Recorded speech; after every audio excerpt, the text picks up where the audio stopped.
It is the gathering place at Citi Field, the Jackie Robinson Rotunda, where folks come on off the subway. Put your ticket right there, scan you in, you're ready to go for some baseball tonight. Mets and the Fish here in New York.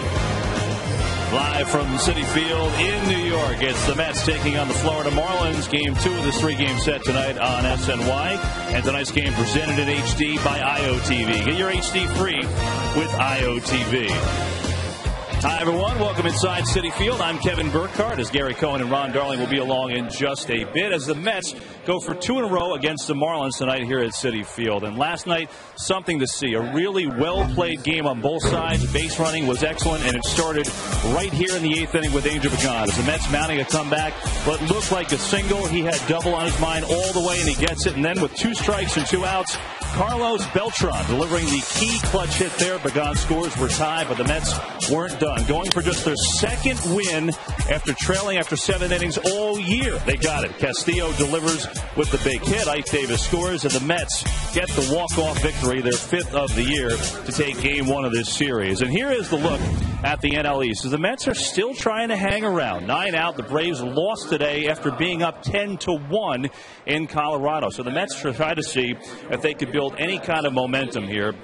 And on the mound tonight, it'll be Pat Mish taking the call. Pat Mish has made 2 starts so far for the Mets, and both have been good, but both have been losses. In both of those games, he's gone 6 innings, both lost. The first start against the Phillies, he was plagued by bad defense. He made an error himself in that game. And then his last start in Houston, he pitched very effectively. In fact, got into the 6th inning, had no problems at all. Gave up a couple of bloop hits, and then Carlos Lee with a 3-run bomb. That was that. The Mets could not muster any offense that night, and the Mets went down. So Mish is 0-2, has pitched well, looking for his first win of the season this year. It's the Mets and the Fish from Citi Field. First pitch, there's the Whitestone coming back after this.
By Geico, by AT&T, rethink possible. By Frost Brewed Coors Light, the world's most refreshing beer. By the Nefcure Foundation. September 10th is Ed Hearn and Nefcure Night at Citi Field. Honor Ed and buy your tickets at savingkidneys.org. By Game Time, the leader in licensed sports watches. And by Toyota. There are many reasons to buy a Toyota, and now the perfect time to get yours during Toyota's National Clearance Event. In the continuing effort to support research to fund a cure, Stand Up to Cancer and MLB.com have partnered to create a unique opportunity for you to personally dedicate a virtual piece of Citi Field to someone touched by this disease. Go to MLB.com/standupstadiums. Join together to strike out cancer. A lot of action today. The Suzuki around the majors. Mike Napoli, a big day. Granny, 6 RBIs. The Angels pound the Rays in that one, and a couple of crazy comebacks in the National League. The Rockies were down 10-1. Carlos Gonzalez with a 2-run single off Johnny Venters to tie it. Troy Tulowitzki had the game-winning hit for the Rockies in that victory. And the Giants, going for the sweep, were down 9 in this game. They took the lead. The Reds, though, have tied it 11-11 as they play in the ninth. We'll update you on that one when we come back from Citi Field, where we have the Mets and the Marlins. A lot of merchandise on tap, some pretty cool hats. Gary and Ron have the call when we come back.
Yesterday goes back to the leadoff spot today, and Hanley Ramirez, who had started 24 straight games in the leadoff spot, returns to his accustomed role as the 3-hitter. Gabby Sanchez has torn up the Mets this year, including the 3-run homer he hit against R.A. Dickey last night. Pat Mish will try and cool him down. Well, almost 11 months ago, Pat Mish's second win was an 8-hit shutout against the same Florida Marlins. 11 wins in AAA, and he's only given up 4 earned runs in his 2 starts. By the way, thanks to Kevin Burkhardt for all the heavy lifting. He's Ron, I'm Gary. And there's the defense. The Lexus defense. Pagan, Beltran, Francoeur. That might be what you're going to see the next few days. Right, Reyes, Tejada, and Davis, and Tolley now entrenched as the everyday catcher.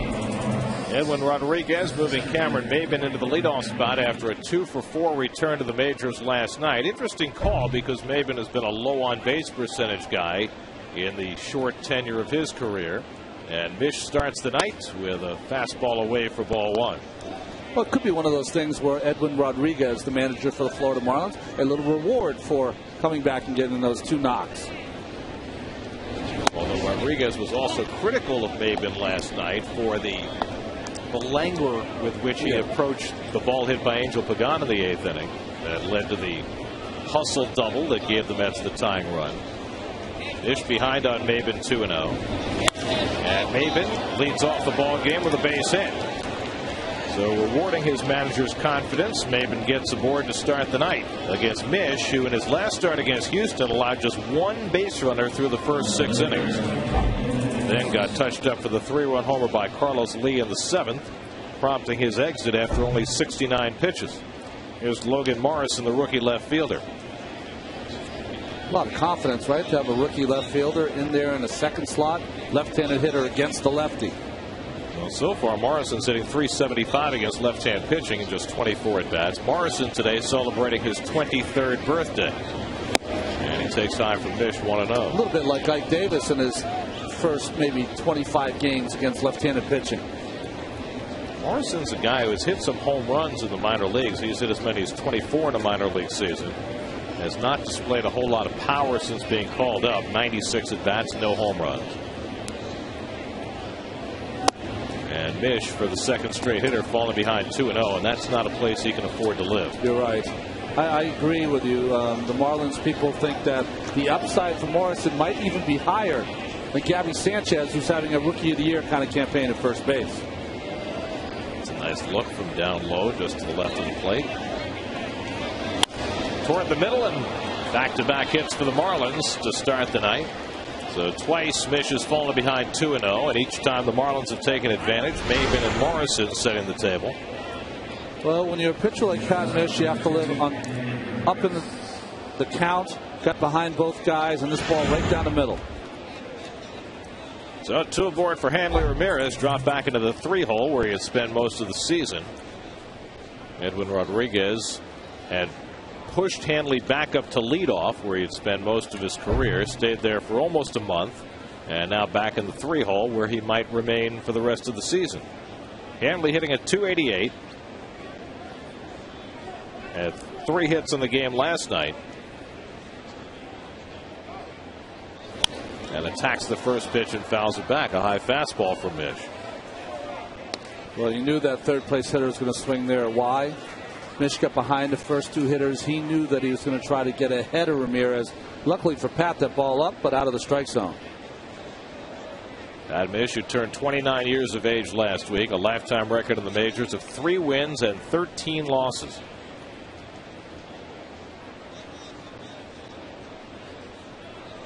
And the breaking ball lined to left. Pagan will have to play it on a hop. And the Marlins have the bases loaded as Maben has to pull in at third. 3 straight hits against Mish. And the Marlins in business with Uggla coming up. Well, he tried to change it up with the curveball, and Ramirez did not get the good power of the bat on this. Kind of got it up on the label, but he is so strong, able to drop that in front of Pagan. Well, the Marlins have torn up lefties all year. They're 25-12 when a lefty starts against them, and Uggla is a big reason. Over the last couple of years, he has struggled against lefties, not this year, hitting .287 against left-handers.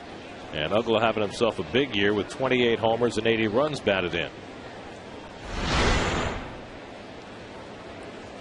You know, we tried to talk about a little bit about it last night. It seemed like Ramirez had hurt that left hand a little bit. And as he gets that hit,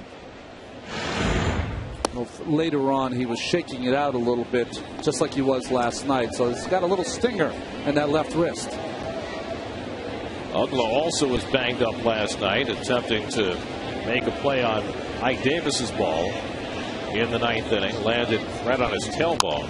Little dribbler, Mish off the mound, will shovel it home, and he gets the force play. Nicely done by Pat Mish. The first out of the night comes at home plate. Great athletic play here by Pat Mish. Gets off the mound very quickly, and the only play is the shovel pass to Tolle. Now you see Tolle go for the tag there. It's very funny. He wasn't sure that he was on the plate. So Josh, when he caught this baseball, he knew he had the force, but he wasn't sure his left foot was on the base. That's why he looked down. And he just had the edge of his toe right on that home plate. A graceful, almost balletic toss by Pat Mish. Now bases loaded, 1 out for Gabby Sanchez. Sanchez, who had the big night last night, flares one into right center, and Francoeur is on to make the grab. Here comes Morrison. Francoeur's throw is in front of the plate, and Morrison comes in with the first run of the game. A sacrifice fly for Gabby Sanchez brings in the game's first run. Well, this is how it started for Sanchez last night. A sac fly, and Francoeur has that great arm, but he was running so far to his right. And any right-handed thrower running to his right, it makes it so much more difficult to get your shoulders open to make that throw. If he was running to the line, it's a much easier throw. When you talk about the quarterbacks in football, when they're running to their right, it's a much harder throw to throw across their body. Nice play by Tolley to keep that ball in front of him and keep the other runners from advancing. So 2 on and 2 out for Mike Stanton. And he attacks the first pitch fastball and fouls it back. Stanton 0 for 4 last night. 20-year-old right fielder, 14 home runs. Wasn't called up until the 8th of June.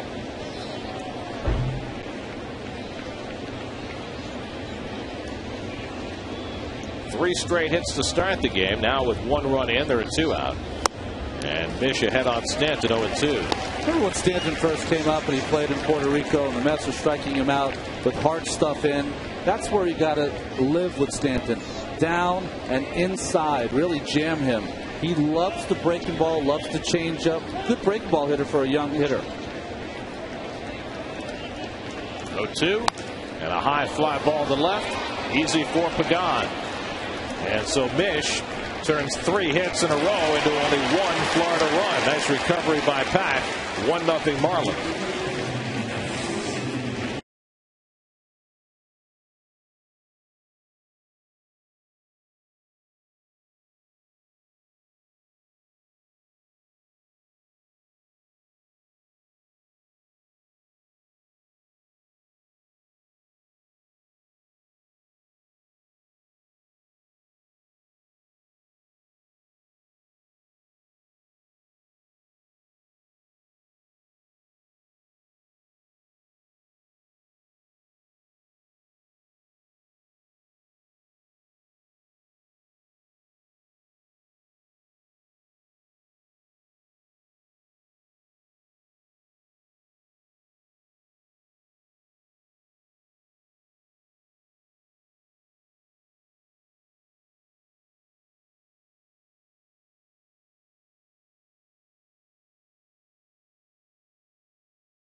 Runs last night.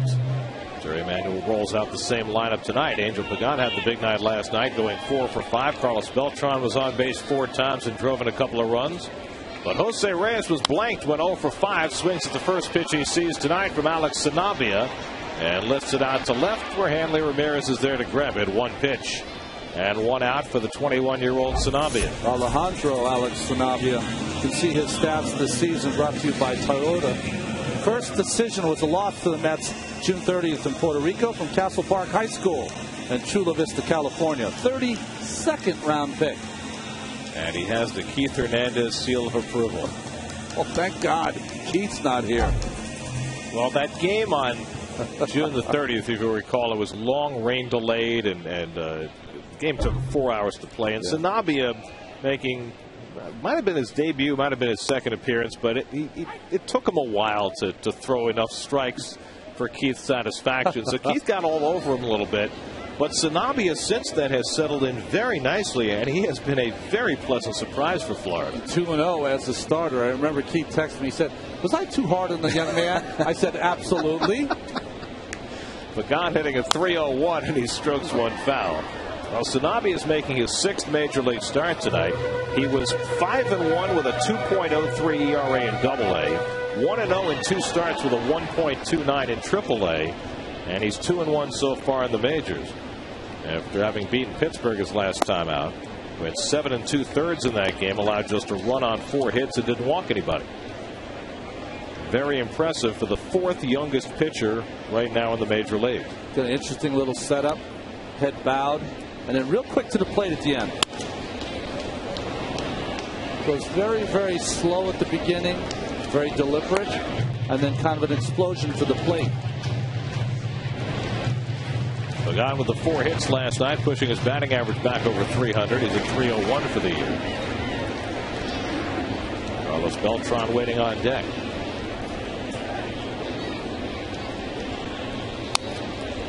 You know, I think Angel really humanized the game for me after I read his comments on the 4 hits he had last night. On the off day on Monday, he flew down to Puerto Rico. He saw his daughters, and he said, "You know, I just needed that. I know when I go home, they don't know that I'm 0 for 10.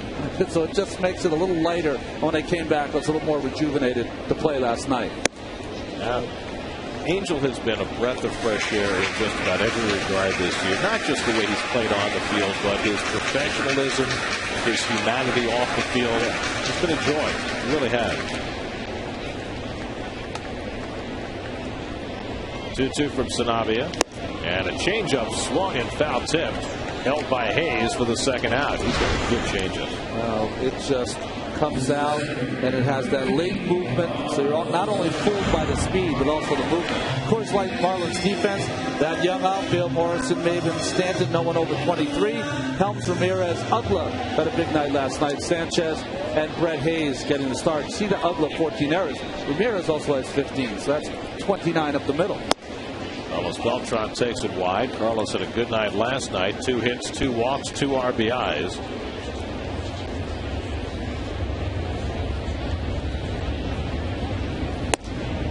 And Sanabia falls behind him 2-0.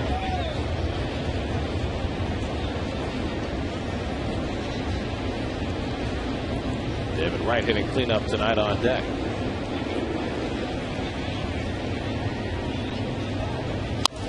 Beltran pops one up in foul ground.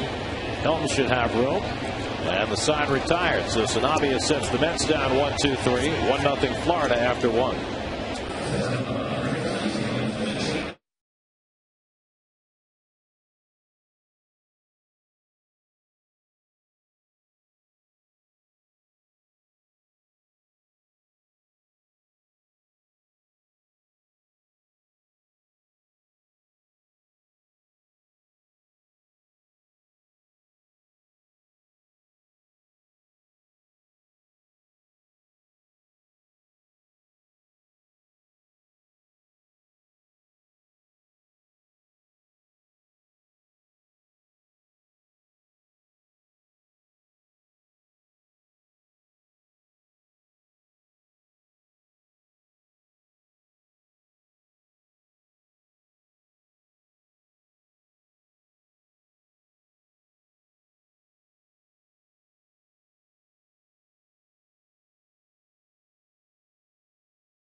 Tickets for tomorrow night's game start at $19. Get your great seats direct from the source, Mets.com.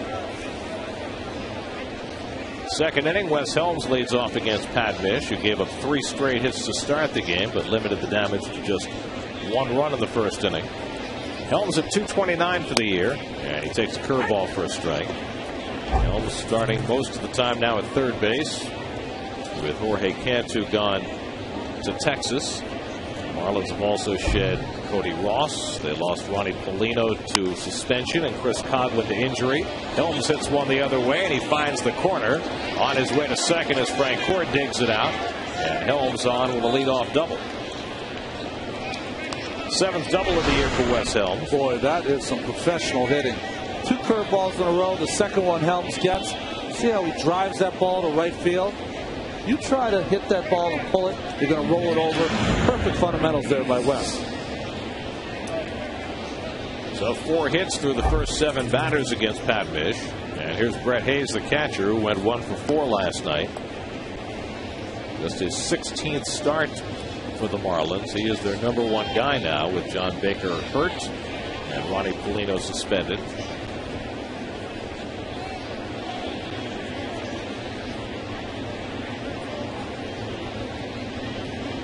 And Hayes grounds to short. The runner will have to hold. So not a productive at bat for Hayes. That's the first down, and now you got the pitcher coming up. Well, that's a young out there for Mr. Hayes. Want to be a little more selective. You want to try to hit that ball to the other side. So now Sanabia looking for his first big league hit. He's gone 0 for 7. This is a kid who was a 32nd round draft pick in 2006, considered a complete non-prospect. One of those guys, like the guy he's facing tonight, Pat Mish, who's had to prove himself at every level to show he's worthy. And he's gotten here awfully quickly for that kind of player. I think with some fans out there, and here's a play that you usually don't see, but Sanabia is 0 for 7 with 5 strikeouts. Not a very good hitter.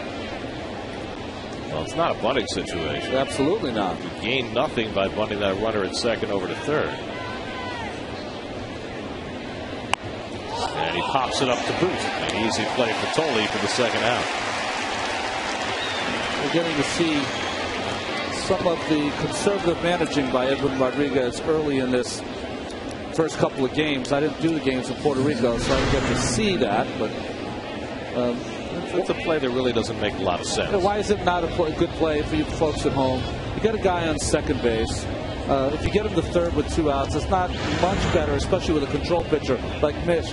Maybe if you had Dickey the knuckleballer, maybe if you had a young pitcher out there who's really wild, maybe it might make sense. You want to give yourself a couple of chances to drive in a run. There's Cameron Maben, who's singled to left to lead off the game. And Maben pokes it into center field for a base hit. Helms, a slow runner, being waved around third. Beltran's throw to the plate is cut off. So Cameron Maben continues to rack up the hits. An RBI single, giving the Marlins a 2-0 lead. 2 hits last night for Maben, 2 hits tonight, and his 20th run batted in. Well, again, jumping on that early first pitch, lining that ball to center field. Pretty good changeup. But I said last night, Maben is the kind of hitter that the real good fastball gives him problems, not the change of pace. And we've seen from Beltran so far. Again, I'm reiterating stuff. The brace on the right knee doesn't allow him to get enough on the baseball, too. Here's the ILTV pitch differential. It's a better pitch than Tolley's glove was. And still, in this league, you're going to give up hits on good pitches. Logan Morrison had a base hit to center and scored a run on the first. And Mish rushes him inside, ball 1. The Marlins have been very aggressive early in this game. No batter has seen more than 3 pitches. That worked in Mish's favor in Houston his last time out. Had a lot of very quick outs. But the Marlins have 5 hits through the first 10 batters of the game.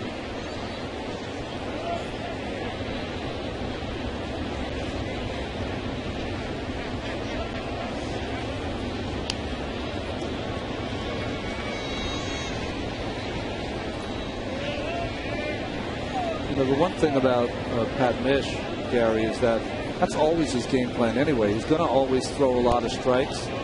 When he's not going so well, he's going to give up a lot of hits. When he's going well, he's going to get a lot of quick outs. How do you counter that if you're starting to give up hits early in an at-bat? You have to change your game plan. The game plan has to be more breaking balls early in the count for strikes.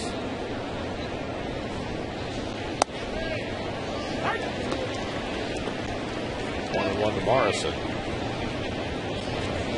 With Hanley Ramirez on deck. Part of the art of being a starting pitcher is being able to, in the middle of the game or the beginning of the game here, recognize what the hitters are trying to do. And you can see it right away when you have a little experience. That certainly has enough experience. But if they come out and you can tell if they're, we always use this word, hitterish. They stand in there, you can just tell they can't wait to swing the bat. And when you notice that, you start going out of the strike zone. Now, it doesn't mean you can't throw a first pitch fastball. Just throw it a little lower. Get them to ground it out. Get some early ground outs.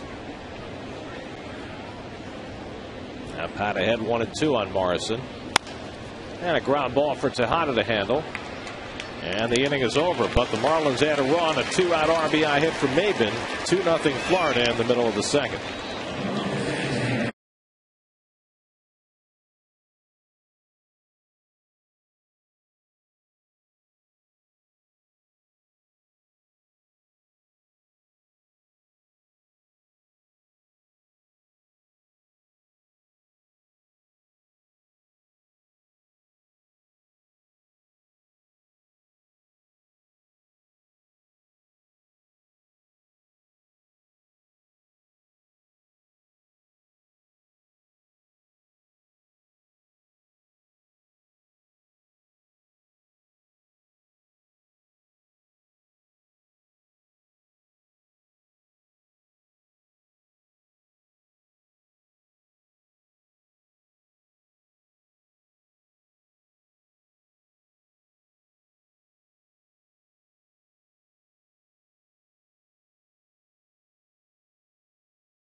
Beginning of tonight's game, just go to SNY.TV, click on the link and join the conversation. It's Chat Live with Bob Ojeda, presented by Verizon, only on SNY.TV, your online home of all things New York sports. Can we establish whether Bobby does his own typing for this chat?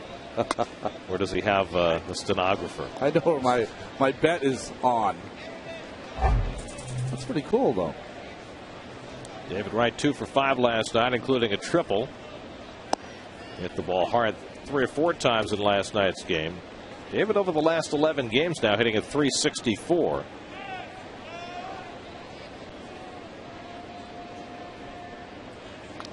And he hit a very long home run in Pittsburgh over the weekend in that rain-shortened game Saturday night that went way back in the bullpen in left center. What he hasn't been able to do is come up with the hits with men on base. And that's been the story of his August so far. 2-2 with Ike Davis and Jeff Francoeur to follow in the second. The Mets down 2-0 after coming from behind to win last night.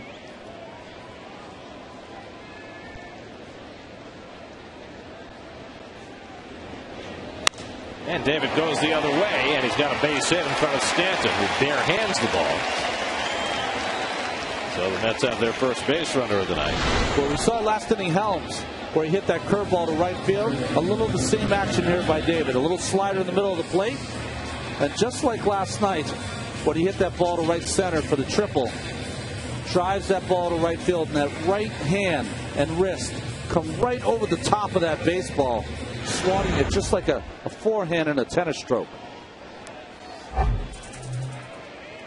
So the Mets with their first base runner, now Ike Davis, who's hit in 4 straight games.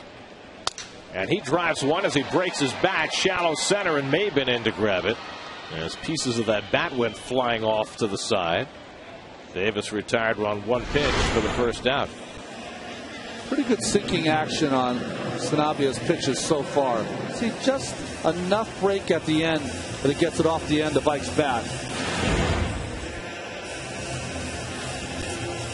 You know, when you see all the hitters, people at home, you see 11, 11, 11 on their way to Yahtzee out there in San Francisco.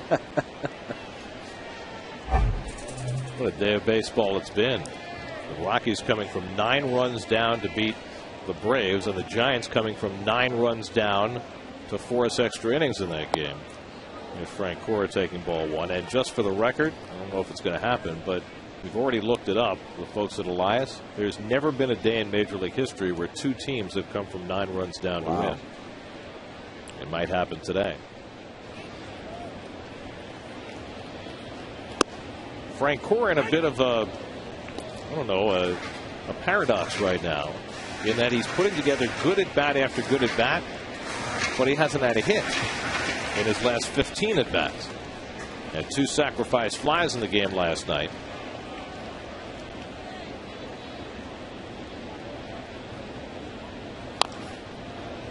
But Jerry Manuel has seen enough over the last week that he's kind of changed his plans with Frank Cora. Well, he knows Frenchie's done the work. And I think they had given him a game plan a while ago. This is how they wanted him to hit. And I think now he's adhering to the game plan, and as long as he adheres to it, he's going to get the starts. He's right on the plate. He's kind of spinning on that fastball. Can't get any closer than that. His left elbow over the inside corner.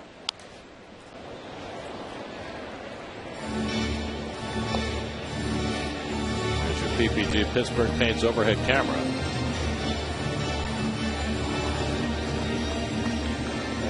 Watch this left elbow when he takes his stance. You put it straight down, you draw a line, it's right on the inside corner. His elbow's a strike.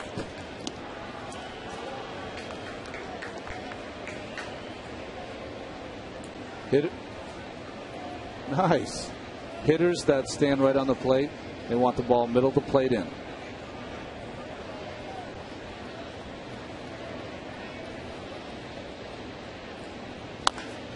Down to third, a foul ball. The guy I think of when I think of guys standing on top of the plate from my youth, Frank Robinson. Of course. He used to dare pitchers to come inside. And he had the ability to spin on the baseball, but he also had no fear in there. So you could throw in and hit him, and Robbie would just run to first. Get you next time. No pad on that elbow. 7th pitch of the at-bat upcoming to Frank Cora. He's had a lot of those lately. You can't tell all those high school football stories in the locker room day after day and then put padding on when you go to the plate. Look at that. Who would have ever figured there would be any month in Frank Cora's career where that would be the case? Most pitches per plate appearance on the ball club. A little pop up right behind the plate, and Hayes grabs it for the second out. It was interesting, though. Jerry Manuel was asked today about the length of Frank Cora's at-bats, and he was asked in the context of, well, isn't it great that Frenchie's having more long at-bats? And he said, well, long at-bats can be good or they can be bad. He said, if you're taking pitches that are on the corners and fouling them off and creating long at-bats, that's great. If you're taking pitches that are down the middle of the plate and you're fouling them off, that's not so great. And we saw that last night. He missed a couple of hanging sliders. Here's Josh Tolley, 2 for 5 in last night's game. David Wright still at first after a leadoff hit.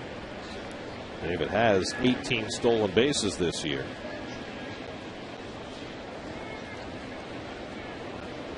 Trying to get a read on Sanabia, who's given up 3 steals in 5 tries. And Tolley takes a knee-high strike.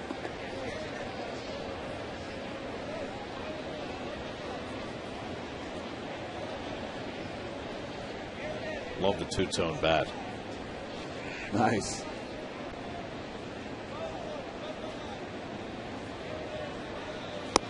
Good changeup by Sanabia. Well, that's his stock and trade, isn't it? It's a very good pitch. Turns it over. And he has a lot of motion, which I think fools the hitters.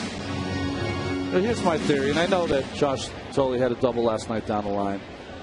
They're not going to come in bunches for Josh. So if you're the runner on first with David's kind of speed, you've got to get the second. Now, if he's nursing an injury, I'll take it back. But you have to get to second base. There he goes. Running on 0-2, and Tolley dumps one into center field, and it gets by Maben. And Wright will score easily.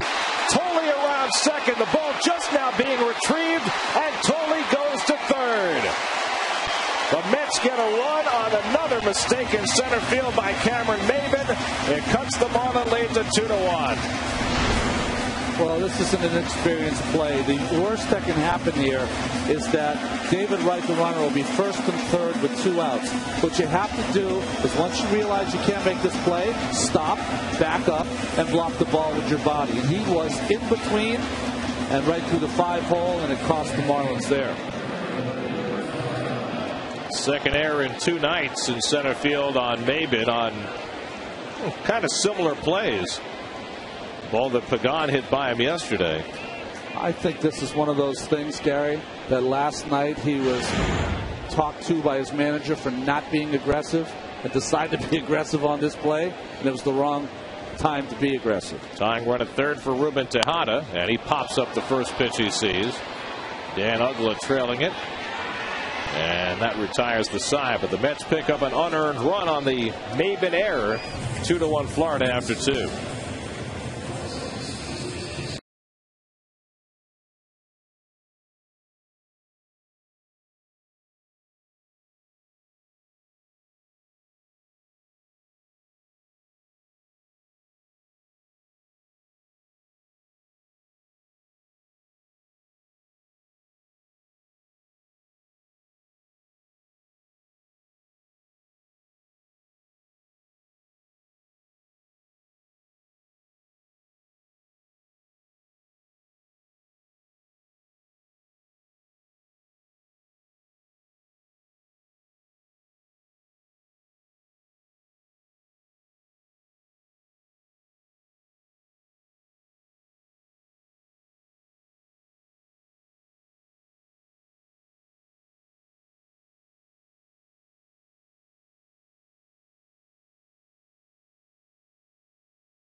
With Cameron Maben center field play last night, and now Maben pretty unhappy with himself. Well, when you have young players, you got to be able to kind of massage them through some of their mistakes. And Edwin Rodriguez, since he's been with Florida, everyone has told me that he's just one of those guys that is a player's manager, a good person, and he's going to be a good manager for this ball club. And Ramirez leads off in the third, takes a strike from Pat Mish, who's given up a run in each of the first 2 innings. Ramirez had a base hit his first time up. Well, that's at least 3 misplays by Maben in the first 2 games of this series. The one that he allowed to get by him from Pagan, the one he didn't charge from Pagan last night, and now this ball by Tolley. And even the diving catch that he made last night was very awkward. You know, he has all the tools, all the speed in the world, and I think, once you harness that, that's going to be the goal for Cameron. 1-2 to Ramirez. Here's last night. And this is the ball that, see, he took the wrong angle on a wet night, and the ball kind of skidded underneath him. Got to make sure you take a little better angle. And then tonight, this play is, it's a bad play because he didn't realize what the situation was. There's 2 outs. Give your pitcher another chance to get out of the inning with the 8th and 9th hitters for the Mets. 1-2 from Mish, and Hanley takes up and in. 2-2. Well, that's the thing. It's not just that there are 2 out, but you got a guy who's won for his last 39 coming to the plate, and then the pitcher behind him. Didn't we have someone for the Marlins that used to bring out a cue card from his back pocket, and in those situations he'd look at it and say, boy, okay, 1 out, 2 outs, guy in first, the ball's in front of me, played in front of me. Past a diving Ike Davis, and Hanley Ramirez is 2 for 2. Kind of like Tom Matty playing back with the 66 Colts.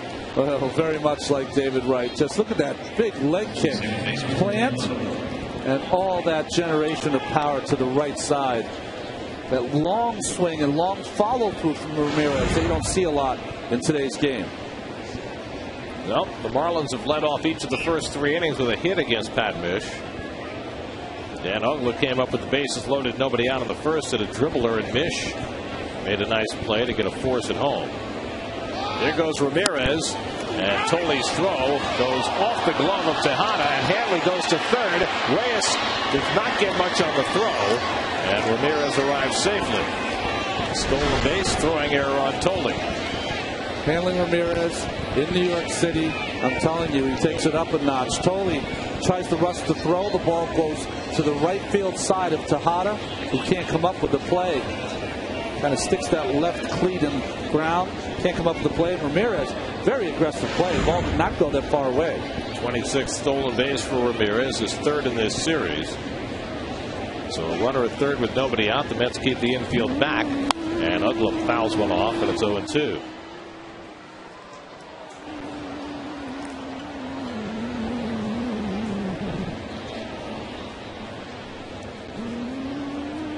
Gabby Sanchez is waiting on deck.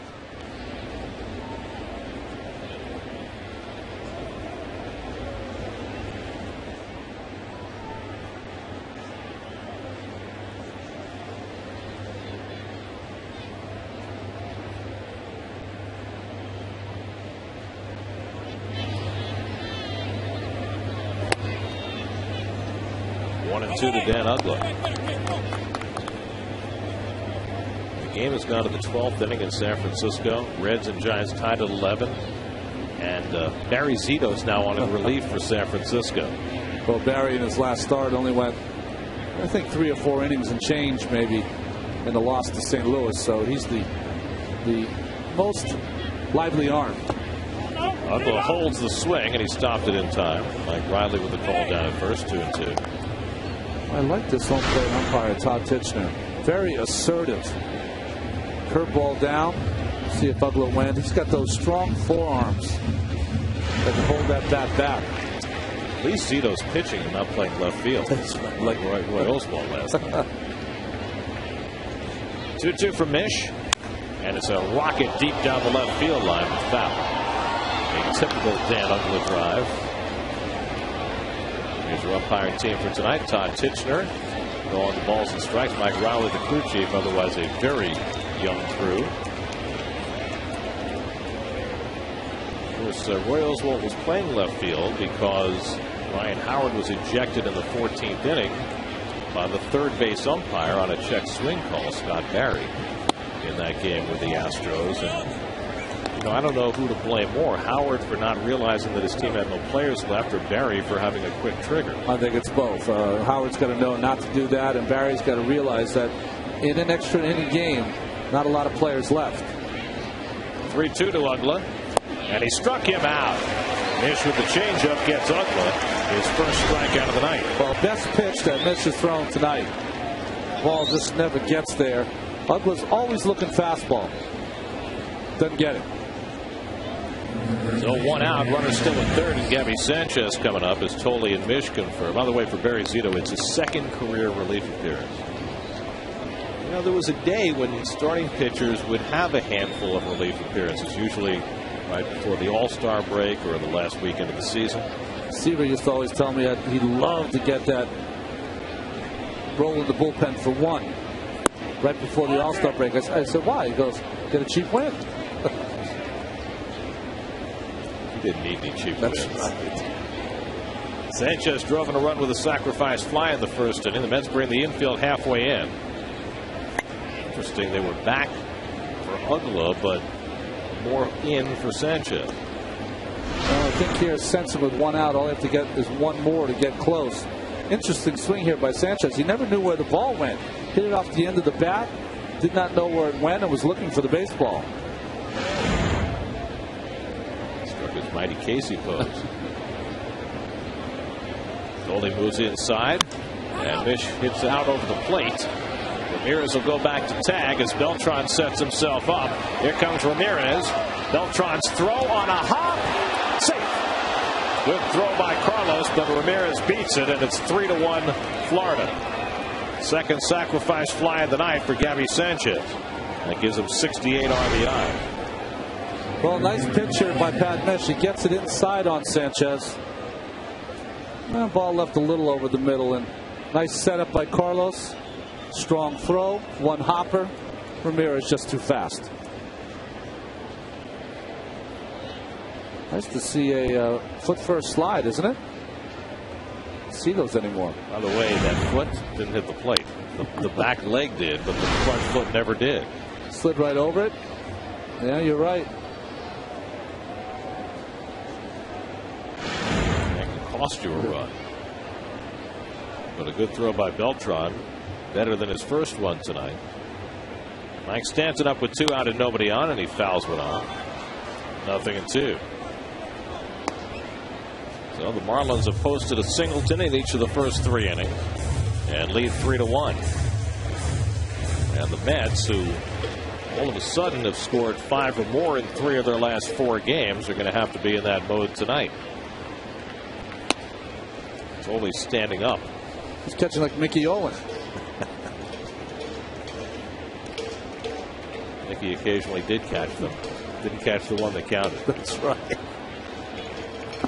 Swing and a miss. And Stanton is down on strikes to end the inning.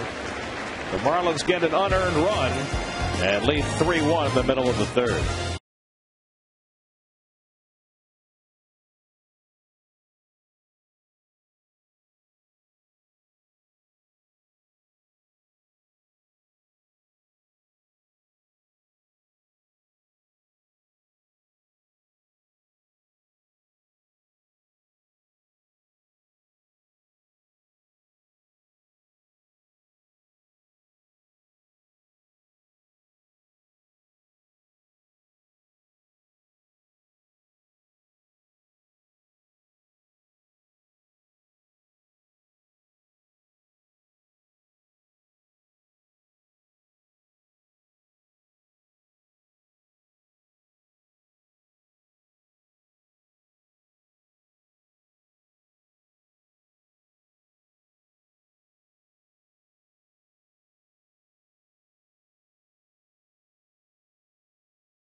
Enjoy the game with a cocktail perfected with Absolute Vodka, the ideal choice for the 7th inning stretch. Absolute Vodka cocktails perfected. Enjoy with absolute responsibility.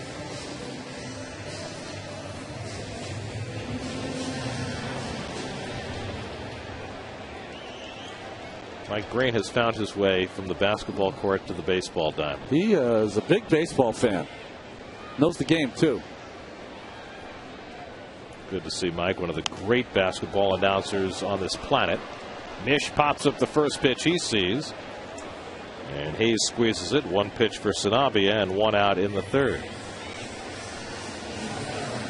Well, the Reds got a run off Barry Zito in the top of the 12th. Joey Votto, his 4th RBI of the game. Cincinnati 12, San Francisco 11. Votto's got a couple of home runs in that game, right? Yep. The Giants, by the way, including the 11 they scored today, 38 runs in their last 3 games, but now they can't pitch anymore. What happened? As Jose Reyes taking a strike, they brought in all that offensive help, but their pitchers all of a sudden have gone south. Reyes popped a short on the first pitch he saw tonight, and he fouls back the changeup from Sanabia, who's had a really good one. That's with a run on 2 hits. The Marlins 3 runs and 6 hits. Well, I saw the Giants on Sunday. At that time, Zito hadn't won since early July. Lincecum hadn't won in 21 days. Kane hadn't won in 23 days. Reyes hits one out to right center, and Maben moves over. 2 out. That's 13 straight strikes thrown by Alex Sanabia. The strike machine, big movement, and see his motion. Very, very mechanical. Keeps that glove way out, touches the knee to it, curls that ankle underneath, and the glove just rips past his body towards the first base, so he can clear that front shoulder and throw that changeup. Drag buttets up by Pagan. See that changeup grip? Now, if we can go all the way through, watch where his fingers end up after he throws this. That circle change. Now watch his fingers. They turn over and they go all the way over across his body. Missed that little circle spotlight, but that is classic right there. You have to finish your pitches. Finishing your pitches means almost wrapping and patting yourself on the back. It's like what Tim Lincecum's dad used to talk about, picking up the dollar bill off the ground. Pagan struck out his first time up.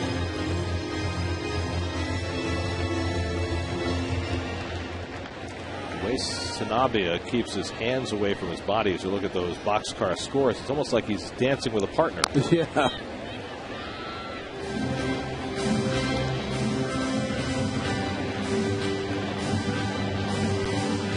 When you get tangled up, Gary, you just tangle on, you know. But he really has a kind of an interesting setup. He's completely turned towards his own dugout. Very mechanical up to his chest. And then watch the quick motion to the plate. That's why the changeup works. Helms giving ground, and then he bobbles it. He backed off and couldn't handle it, and Pagan is aboard as the Marlins continue to kick it around. Well, the Marlins have been working ever since we started this network on trying to get their defense to play a little better. In between hop here for Wes Helms. Pats the glove and just gets it close to the glove too early. Hits the top of that glove and then gets him right in the chin. Second error of the series for Helms. And so the Mets get the tying run to the plate with Beltran, who fouled out to third his first time up. There goes Pagan. Hayes' throw right on the money, and Pagan is out. Angel had been successful 11 consecutive times, but thrown out by Brett Hayes to end the bottom of the third. 2-6 on the caught stealing.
in each of the first three. Wes Helms leads off in the fourth.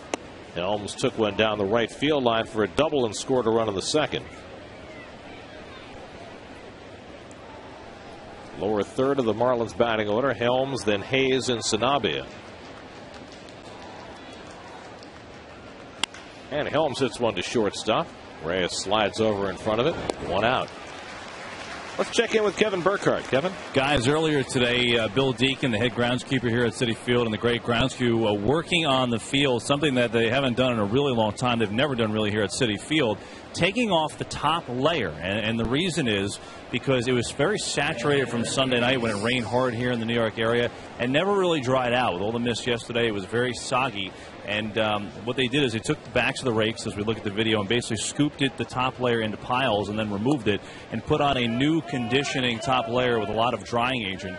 I talked to Bill about it. So, last night the drying agent just wasn't working for some reason, and it was very wet, very soaked. What that does is a couple of things. Obviously, it makes it play a little bit slower, but the real big problem is that it leaves indentations. With cleats, it leaves indentations with the ball. If there's a line drive, it leaves the mark, and that leaves the field open for bad hops. So we said we had no choice but to take over that top layer. A new one down, hopefully tonight. Much different result, guys. Amazing they could do that the day of the game. Amazing. There's a strike to Brett Hayes, 2-1. They were hauling, Gary. I mean, Well, we were watching them from up here and wondering what they were doing, but because they were doing so much work on the field for a day of game situation.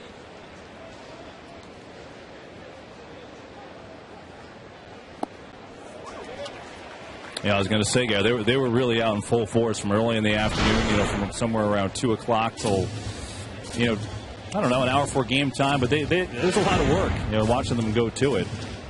And they were given a little bit of a break, Kevin, because there was no batting practice by either team today. So it gave them, an hour more. Hayes goes down swinging on the changeup. Third strikeout for Pat Mish, and there are 2 out of the inning. Another good changeup from Pat. I'll tell you, Kevin, we travel all around the league here, all around the country, and Bill Deacon and his people do such a great job here. It is a labor of love. It has to be, because the hours they put in on this field and how beautiful it looks makes me jealous that I can't put a uniform on anymore. By the way, Ronnie, think about Bill Deacon, who used to be in San Diego with a grounds crew of 5, and Tar would come on maybe once if they're lucky. And then here with a crew of 18, and it rains and snows and everything else.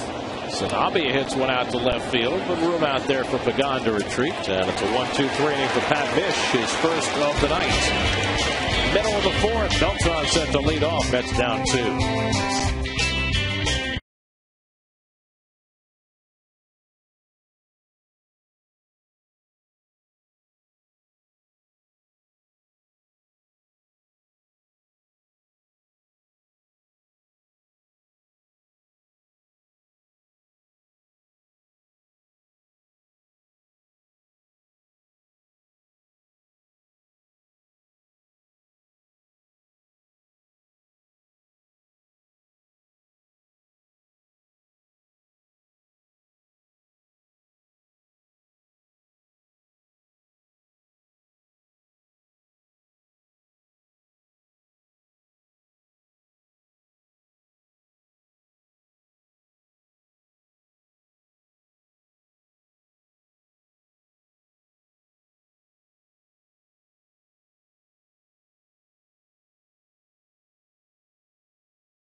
At 7:10 p.m. Get the best seats direct from the Mets at Mets.com or call 718-507-TIXX. Former Mets general manager Joe McElvain in the house. Boy, just a wealth of knowledge. Amazing baseball man. What does that mean? He just knows talent, knows how to evaluate talent, knows when guys can play or not. A special assistant to the general manager with the Twins, and I guess the best way to describe his job is super scout. Yes. Because Joe Mack has always excelled in the amateur scouting game. It's always been his favorite part of the business. But here tonight watching the big boys play. It's like when the GM wants an answer, sends Joe out. Carlos Beltran takes ball one. Or the right answer, he sends Joe out. Beltran at the plate when Pagan was caught stealing in the third. So he gets a fresh turn at bat. 0 for 1 tonight. Beltran, Wright, and Davis up for the Mets in the fourth. Mets have managed just an unearned run and 2 hits tonight against the rookie Alex Sanabia. Beltran socks one to center, but may have been back. 1 out.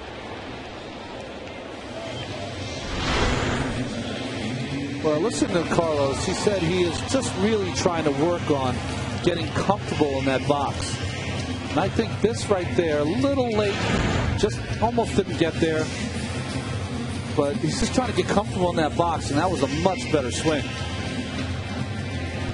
David Wright took one the other way for a base hit and scored the Mets' only run in the second.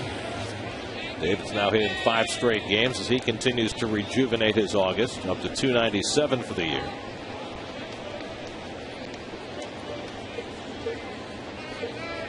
And he rips one down to third. Wes Helms handles it. 2 out. So Helms, who allowed one by David to go through him last night, this one not hit quite as hard.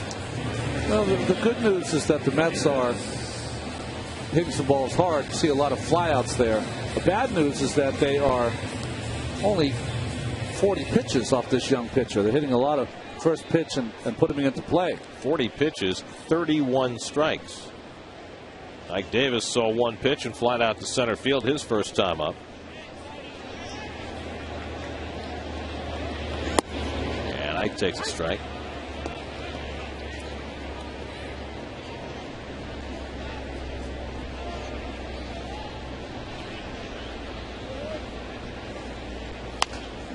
Slow ground ball. And Uggla throws him out. A very quick inning for Alex Sanabia. He gets the Mets out on 6 pitches.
Presented by IOTV. If you're not near a TV, listen to every Mets game on Sports Radio 66 WFAN. Final game of the series tomorrow night. John Neese against Anibal Sanchez. The Astros are in over the weekend. Then the Mets go to Atlanta, Chicago, and Washington. A 10-game trip starting on Monday. Top of the order, Cameron Maybin leads off and drops down a bunt that goes foul. So Maybin is already 2 for 2 in this game, trying for three in a different way against Pat Mish. Mish has given up 3 runs and 6 hits over the first 4 innings. You know, we've been critical of Cameron's play in center field, but I will have to say one thing. He has come back from minor leagues and with a purpose with that bat. This is about as good as I've seen him swing the bat. It's over in San Francisco. The Reds win in 12 innings, 12-11. After the Giants came from 9 runs down to take a lead into the 9th, the Reds with a run in the 9th and a run in the 12th win it 12-11. Giants made 5 errors in that game. So the Giants, who were tied for the wild card lead going into the day with the Phillies, have lost.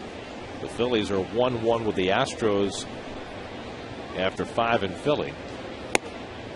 Interesting there because Jay Happ, the former Philly, is back at Citizens Bank Park pitching against his old team for the Astros, matched up against Roy Halladay. Mets began the day 7 games out in the wild card, which is still a long way out. But if you can get to 5, all of a sudden you feel like you might have a chance. Well, there's history here. The Mets have had a 9-game winning streak. They were 9-1 at home. You know, so they have had a run as Maybin strikes out on the changeup. 2 different big runs, and that's what it's going to take. Well, it's going to take the kind of offense that they've begun to show the last 3 or 4 days. You know, it's going to take Beltran starting to hit a little bit like he did last night. David Wright continuing to hit the way he has the last 3 or 4 days. Just got to get red hot and not stop and continue. Now, this is asking a lot because they've been so great. Continue the great starting pitching. There's Logan Morrison, who's 1 for 2. And he hits one toward the middle, just past Tejada and into center field. And Morrison has his 2nd hit of the night. This kid just hits line drives, doesn't he? I always had a theory, Gary. You know how you have your little picadillos, idiosyncratic things that you do? Before I would start against a team, I would look at their lineup and I'd make sure who had a birthday. To not get guys out on their birthday. I'm telling you that right now. Morrison turning 23 today. He's got a couple of hits to show for it. So now here's Ramirez, who's 2 for 2. Single to left, single to right. Top 3 hitters in the Marlins batting order, Maybin, Morrison, and Ramirez, are a combined 6 for 8 tonight.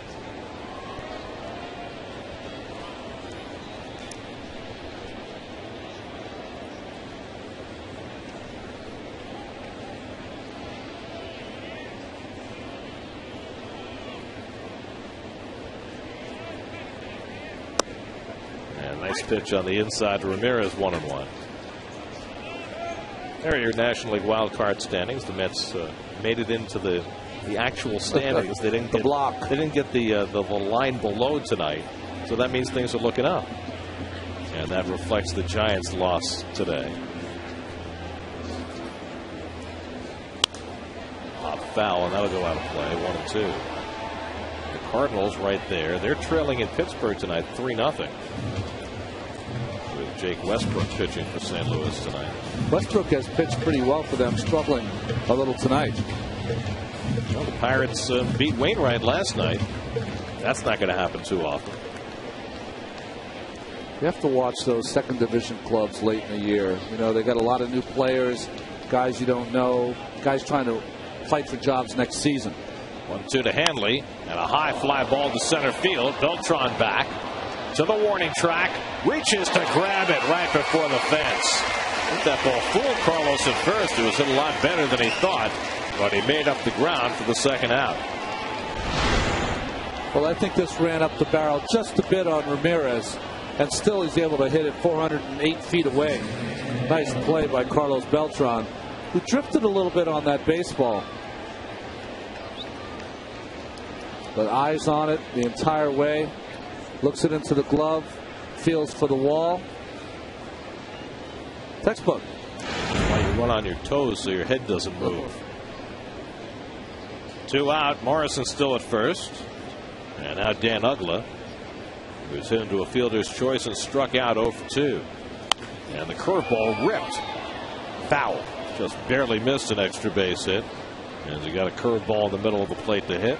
Well, I will say, Uggla doesn't make contact as much as you'd like him to. But every time he does, it's a bullet. And this one just a foot foul.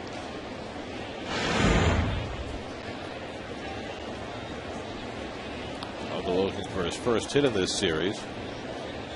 Not only the most home runs among second basemen since 2006, but the most home runs in Florida Marlins history.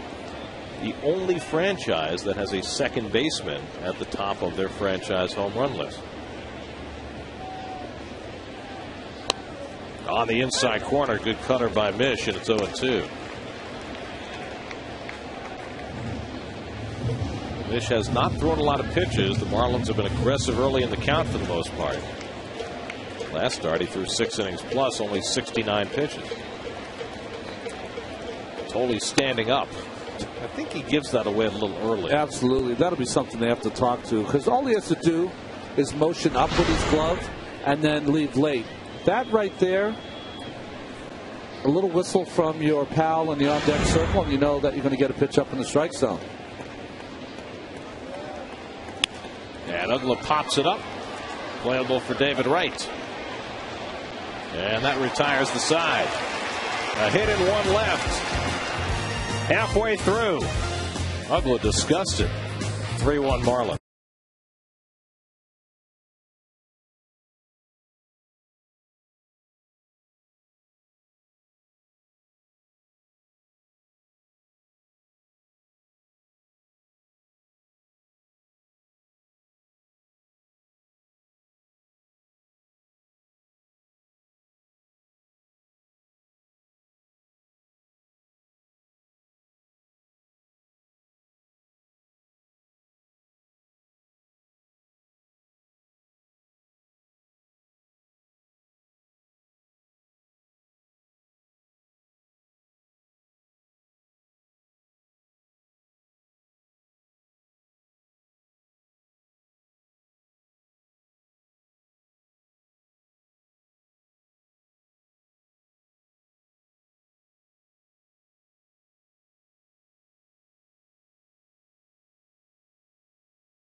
SNY Mets broadcast team. You and a guest could have dinner with us and then catch the Mets Pirates game in an SNY suite at Citi Field Wednesday, September 15th. All proceeds benefit the high school basketball team scheduled to play in the 2011 SNY Invitational. Just go to sny.tv/charity auction and bid today. We promise to have good table manners. Jeff Francoeur leads off the home fifth and pops one up in foul ground for Gabby Sanchez. 1 out. Let's check in with Kevin. You know, guys, sometimes guys will do whatever it takes to get to the major leagues and whatever route that is. And Mets bullpen catcher Rafael Arroyo is one of those examples. He, along with Dave Racanel, the guys that travel with the team. And Rafael is new this year to the team. He was actually a 26th round draft pick of the Mets in 2004. He went to Cal State, 4-year starter there, and thought that maybe, just maybe, on day 2 of the draft, he could get lucky enough to get selected. So he stood there on his computer on the MLB draft tracker and watched as every pick unfolded. Went nuts when his name was finally selected in the 26th round. Said the scout called him up and said, hey, congratulations, will you sign for $1,000? He said, I'll sign for nothing. Just get it to me now. I'm ready to go. And he toiled in the minor leagues. He got to Binghamton a couple times, played a total of 59 games in AA, did Arroyo. And then finally this year in spring training, he had a conversation with Terry Collins, and Terry brought him in the office and said, listen, we're releasing you. Thanks for everything. Maybe would you consider a career in coaching down the line? We like what you had to offer. So Arroyo went home and he said, I thought long and hard, and I was happy that I gave it my best shot, but I was totally ready to move on. Bottom line is, a week later, the Mets had a need for a bullpen catcher. Remember, last year, Sandy Alomar Jr. was the guy who was a coach, but also caught a lot of pens. So they called Arroyo back, said, would you take the opportunity? And he said, I'd love to. I made it to the major leagues. That's the big thing. It didn't matter how. He's here now. And the advantage is playing in the minor leagues. He caught Nice. He caught Parnell for 3 years in a row. So he knows some things. He's bringing some of that coaching aspect to the table with those guys. That's terrific. And Rafael's been such a positive presence around this team all year. Always has a smile on his face. And I'll tell you, those guys, being a former pitcher. Tolley hits one out to left center, hit well. Maben back, has room, and awkwardly grabs it for the second out. Those guys just, you wouldn't believe how hard they work. Just they're here before some of the players.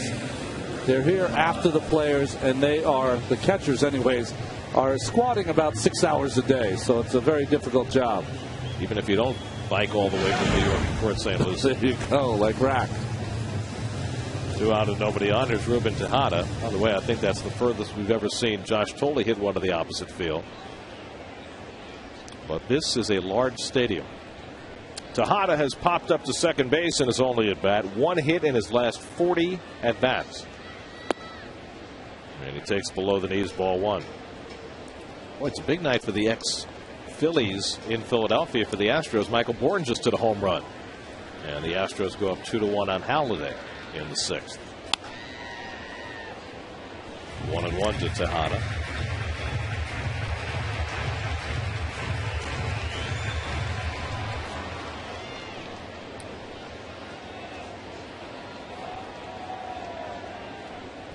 Alex Sanabia has limited the Mets to just 2 hits over the first 4 2/3. Ground ball right at Ramirez. And Tejada retired to end the inning. 6 in a row set down by Sanabia. 5 in the books now at Citi Field. 3-1 Florida.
sacrifice flies. Meanwhile, Ruben Tejada continues to struggle at the plate, continues to excel in the field, but at what point does it just get to him mentally? Well, you know, he's 20 years old. He wants to contribute offensively. He knows this is his shot to show what he can do, not only in the field, but also at the plate. And I'm sure that what compounds it is that when you're 20 years old, everyone in that clubhouse is pulling for you. They're trying to give you advice. They're patting you on the back. Hey, kid, you're going to be all right. The hitting coach is flooding you with information, and sometimes all of that is kind of paralysis by analysis sometimes if you're a young player. Well, Jerry Manuel reiterated before the game today that he's going to stay with Tejada. He said if he continues to not hit, he'll play fewer innings. In other words, he'll do what he did last night, pinch hit for him when the Mets are behind, and Castillo will play the late innings. That panned out last night with Louis getting the game-winning hit. Sanchez lifts one to right field, and Frank Core is there. But the plan is to continue running Ruben out there every day. Well, they want to see what he can do, and I know for people at home and you're watching what he can do. He hasn't hit. Well, you know, he's 20 years old. I think that the only way to see is to play him. You're not going to try to guess and, you know, try to translate what his numbers from AAA, what are they going to be here, because that honestly usually never works. Well, and we've seen him have a stretch where he swung the bat better. I think that helps also, the fact that he's not one for his first 40, he's one for his last 40. And, you know, we saw when he first was with the Mets earlier this year, he had some better results than that. That's right.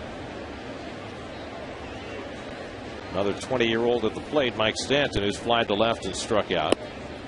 Is it just me, or are there more 20 and 21-year-olds in the big leagues than there used to be? Ryota Igarashi, first man up in the Mets bullpen,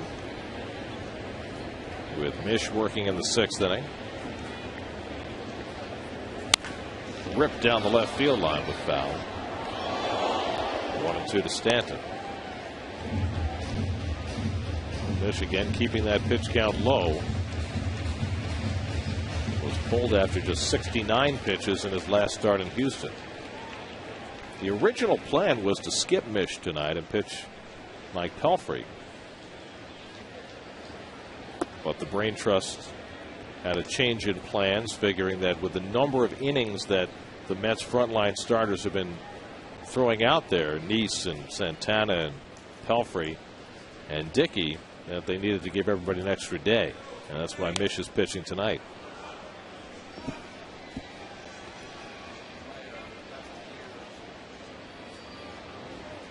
That was as good as anybody the Mets had in spring training this year, and did nothing but pitch well in Buffalo, waiting 4 months for his call-up.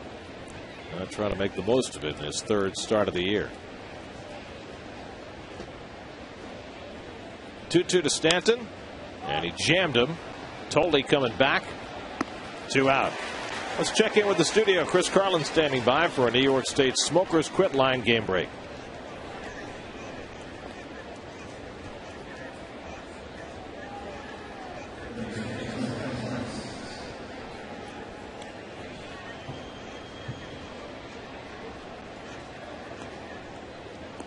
Boy, the Rockies need that.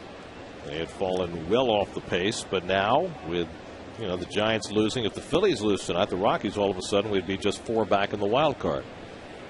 Here's Wes Helms, who's 1 for 2, and he takes inside. And we know they know how to make a run at the end of the season. Well, that's exactly what the Mets need to do. Polanco has driven in a run in the bottom of the 6th to tie up that game with the Astros.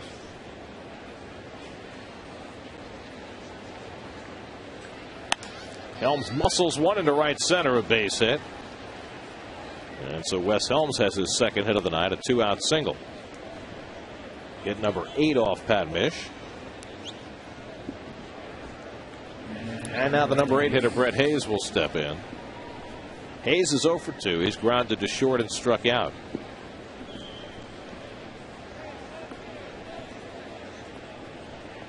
How are they trying to go 5-0 in August with that tie game in Philadelphia? And he'll presumably have one more start after this in August. 6 wins in a month is hard to do. Wow. And Hayes pops one foul. That'll come back out of play.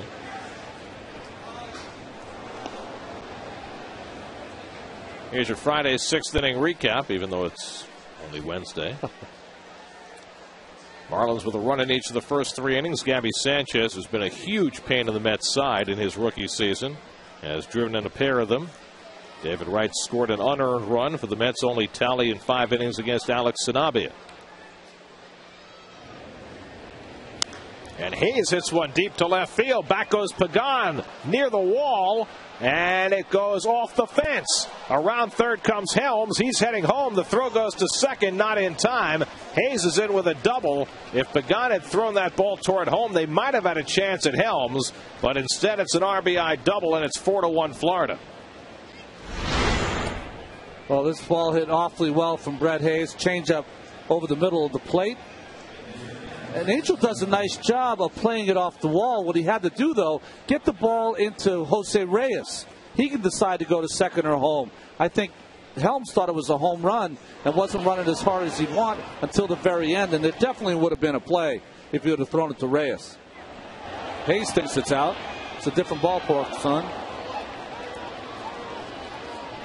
Well, he does have 2 major league home runs. Miss trying to will it in. Still cost him a run. So a couple of 2-out hits produce a run. 4-1 Florida. Here's the pitcher Sanabia taking a curveball for ball 1. But ILTV pitch differential, middle of the plate, down. That's the only thing that saved him from that ball being out of the ballpark.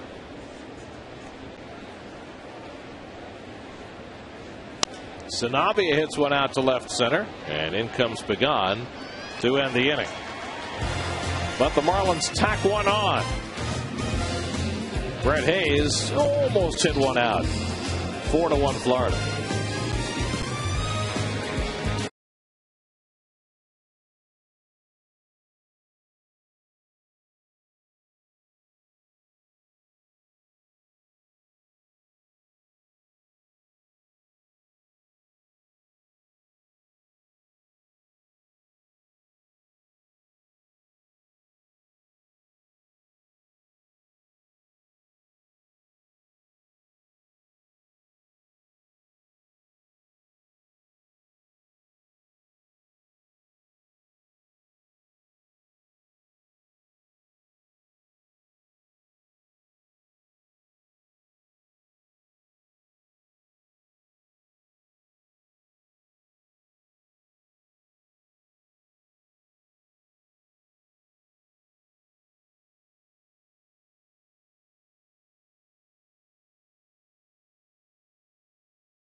Jets football as they bring you the latest news straight from camp with exclusive interviews and insider info on Daily News Live, presented by Citi, part of the New York Sports Local, tomorrow at 5 on SNY.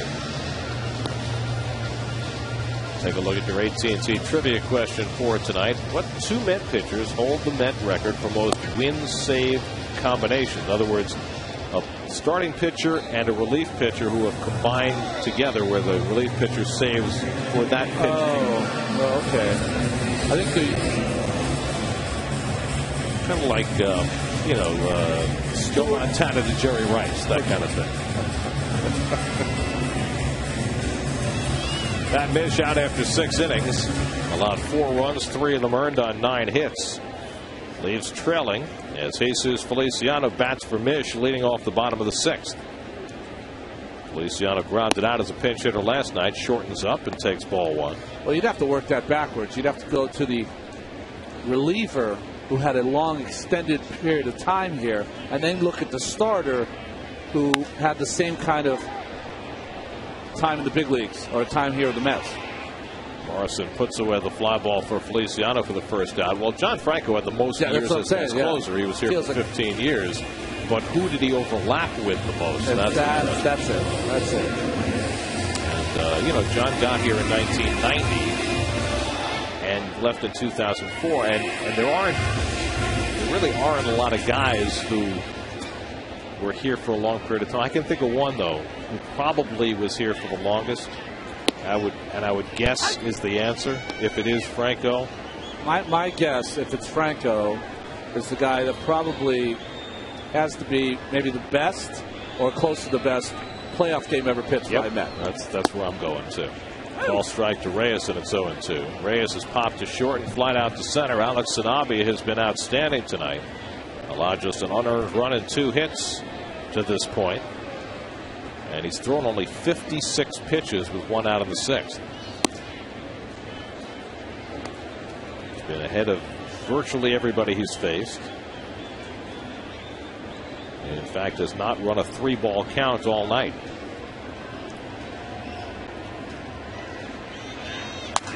Reyes pulls one down to first. Sanchez with the flip. 2 out. So that's 8 straight retired by Sanabia. Well, Sanabia, the way he's throwing out there, it's the closest you come to pitching solitaire. I mean, you're just watching him pitch, and it doesn't really matter the 8 other guys because he's making it look so easy. It's had both their hits in the 2nd inning. An opposite field single by David Wright. And then Josh Tolley, a sinking liner to center that got by Cameron Maben and got the only run home. Look at those pitching numbers. All but 1 inning, he's had 11 pitches or less. His last start against the Pirates, he averaged 11.1 pitches per inning. So this is not the first time for Sanabia, who's looking for his 3rd big league win tonight. Angel Pagan is 0 for 2. By the way, I hope Keith is watching. I don't know if he's watching. He's going to have to eat a little crow. Is that what you're saying? Well, he might be forced to, amend his instant judgment about Mr. Sanabia. He's no Joe McElvain. Ugliff throws out Pagan. Another 1-2-3 inning for Sanabia, who's set down 9 in a row. 6 complete now at Citi Field. 4-1 Florida.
3 pitches for strike with that breaking ball. Let's see if he can double up here. It was his first outing back from the minor leagues. He faced Hunter Pence and Carlos Lee and struck them both out very impressively. But he hasn't pitched since that. That was 6 days ago. He'll face the top of the batting order in the 7th inning. Maben, Morrison, and Ramirez between them have 6 hits. Maben 2 for 3. He's driven in a run.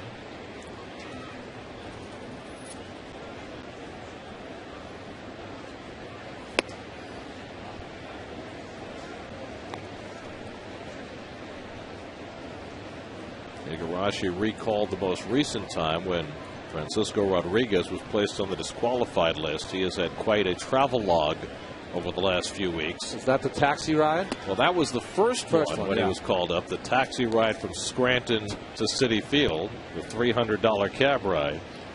But then he was sent back down, and he had a planes, trains, and automobiles excursion to get back to join the Mets in Houston. And he falls behind on Maben 3-0.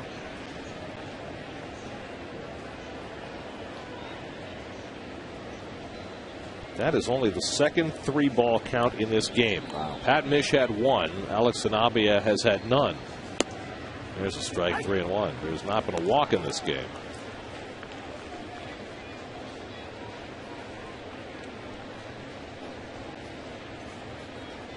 Maben 4 for 7 in this series after being recalled yesterday to take Cody Ross's spot on the roster. It's one in the air to left, and Angel Pagan barely has to move. 1 out. So 1 out and nobody on. Logan Morrison coming up. Let's check in with Kevin. Gary, it's a special day for Morrison. You mentioned earlier it's his 23rd birthday. Well, it's not the only reason. His father, Tom, is here, getting a chance to see him play Major League Baseball for the first time. Well, Tom is battling lung cancer since last April, and he was unable to fly. He lives down in New Orleans, so he took the 30-hour train ride from New Orleans to get here to see his son play. Now, you could ask, well, how come he didn't wait till, say, they play closer or play in Atlanta, where they'll be later this week? He was formerly in the Coast Guard. He had been in New York a long time ago, so he wanted a chance to come back to New York, and he brought his wife with him and get a chance to see his son play baseball. So he took the long train ride. He's got a couple-day hiatus from chemotherapy, and he's watching Logan play professionally for the first time. Guys? Looks very calm. It's a hard thing for parents to watch that. Those first few months that your son is in the big leagues. It's nerve-wracking usually, but he looks pretty calm. He does.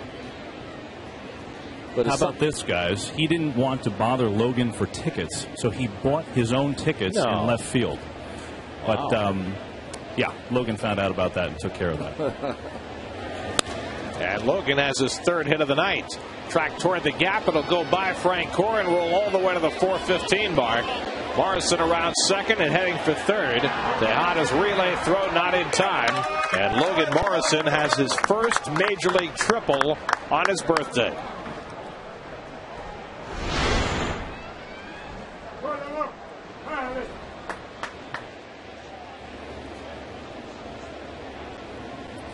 And Dad got him all the way to 3rd base. Here.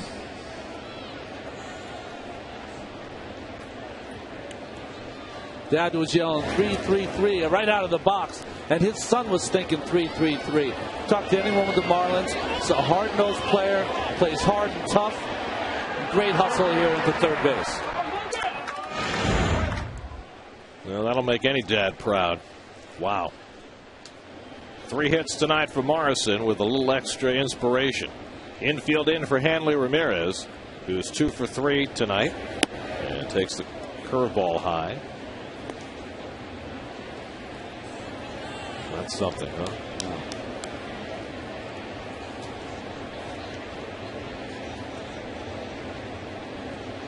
Couldn't be prouder.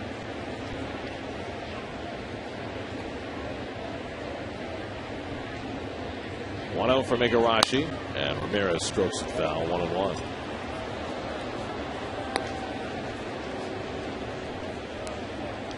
Well, the Marlins now with 10 hits tonight on the top of the batting order, just ravaging the Mets.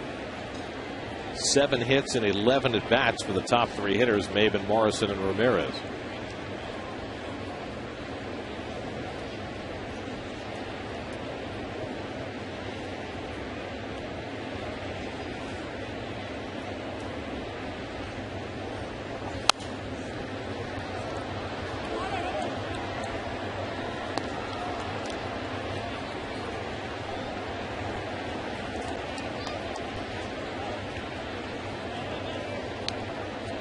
Well, he's got a chance to throw that good split finger, see if he can get a punch out here, which he desperately needs.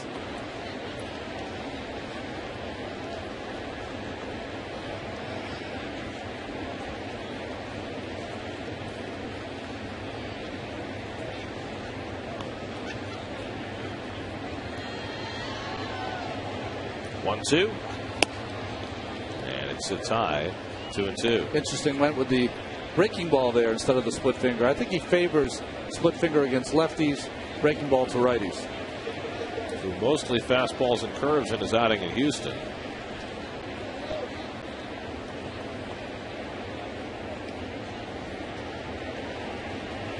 Only moving inside, wants it up.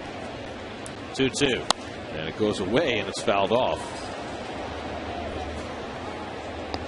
Boy, the good hitters, they foul off those pitches, don't they? 95 on the black, almost by him. Ramirez with the quick enough hands to get to that baseball.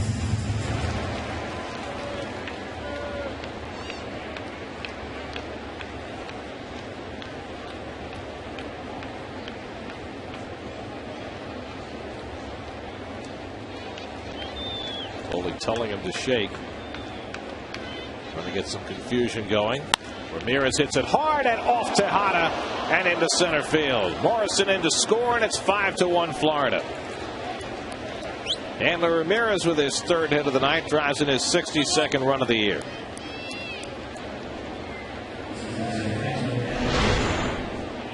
Well, what you have to remember here, it's a 2-2 pitch. See how the ball catches more of the middle of the plate by Tejada? You have to know the situation there. You can't give up another run. So on a 2-2 pitch, if you're going to throw inside, you got to miss inside. And Logan Morrison's dad giving his son a second run in this ball game. You want this pitch, if you want it, it's got to be inside or miss in. You can't miss the other way over the plate, especially to a hitter like Ramirez. You have no shot. Why I say that? Then it's all right to go 3-2. There's no problem to have a ball off the plate. You cannot allow him to hit a ball over the middle of the plate. Well, the Mets bullpen had not allowed a run in 17 2/3 consecutive innings. That is now snapped with the run off Igarashi here in the 7th. Dan Uggla 0 for 3 tonight. Marlins have now scored in 5 different innings.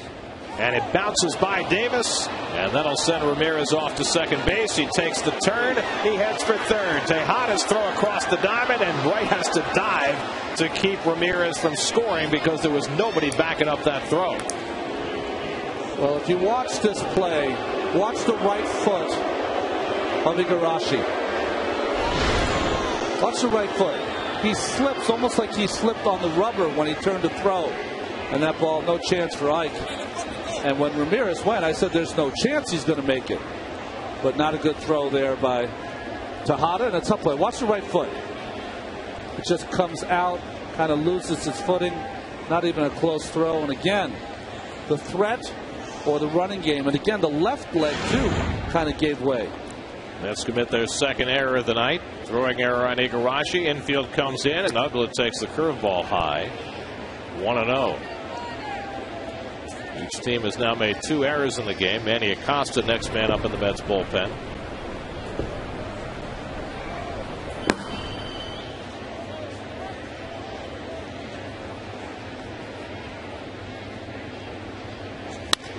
To shortstop, Ramirez coming home, and Reyes' throw right on the money to get him. Beautiful throw by Reyes, and all Toley had to do was catch and tag in one motion. Well, what a nice play by Reyes, and it had to be a perfect low throw, which it was. Boy, I don't know if Toley got him. Did he get him here? Tries to avoid the bat as Ramirez. The tag by Toley. Might have got him on the seat. One more look at it. Bat in the way. There's nothing you can do there. And you saw how Ramirez threw that left leg at the plate and thought he got by there. Tishner punching him out, almost hit Hanley across the chops. That's the second out of the inning. Here's Gabby Sanchez, and he takes a strike. So fielder's choice, 6-2. Ramirez breaking on contact, and even with the infield in, almost made it. Sanchez 2 RBIs tonight with a pair of sacrifice flies. And he hits this one out to right field. And Frank Core will handle that to end the inning. But the Marlins tack on another run. 7th inning stretch time at Citi Field. 5-1 Florida.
The reach and the tag by Thole.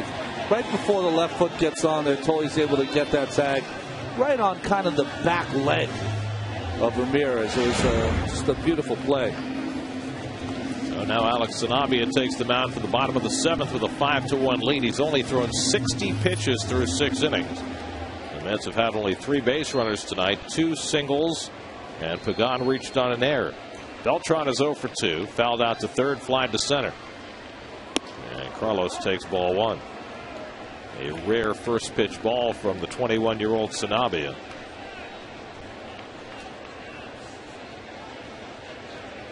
There are only 3 pitchers in the major leagues younger than Alex Sanabia. Madison Bumgarner in San Francisco, Chris Sale, who was drafted this year by the White Sox, and Rick Porcello with the Tigers. Just 21 years old. 2-1 to Carlos. With David Wright and Ike Davis to follow as the Mets try and fashion some offense here in the 7th.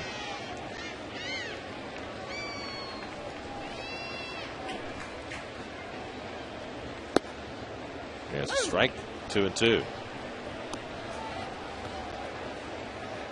Alex Sanabia making his 6th major league start and just his 9th appearance. And his first 3-ball count of the night.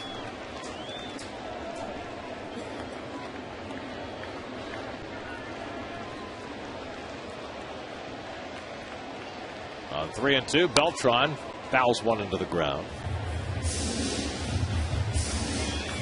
Well, he's got that nice natural sinking motion that any 3-2 pitch he can just throw fastball away.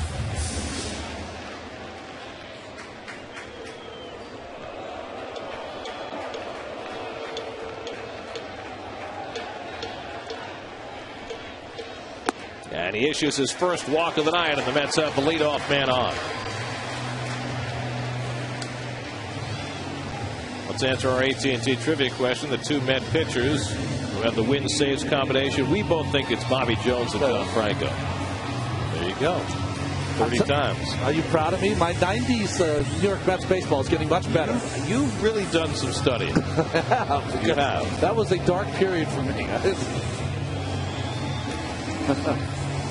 There's David Wright. David has scored the only Met run tonight after singling to right in the 2nd, and he grounded out to third in the 4th. Mets have had just 2 hits tonight. And Wright takes low and away for ball 1. Who would you guess has the most in Major League Baseball history?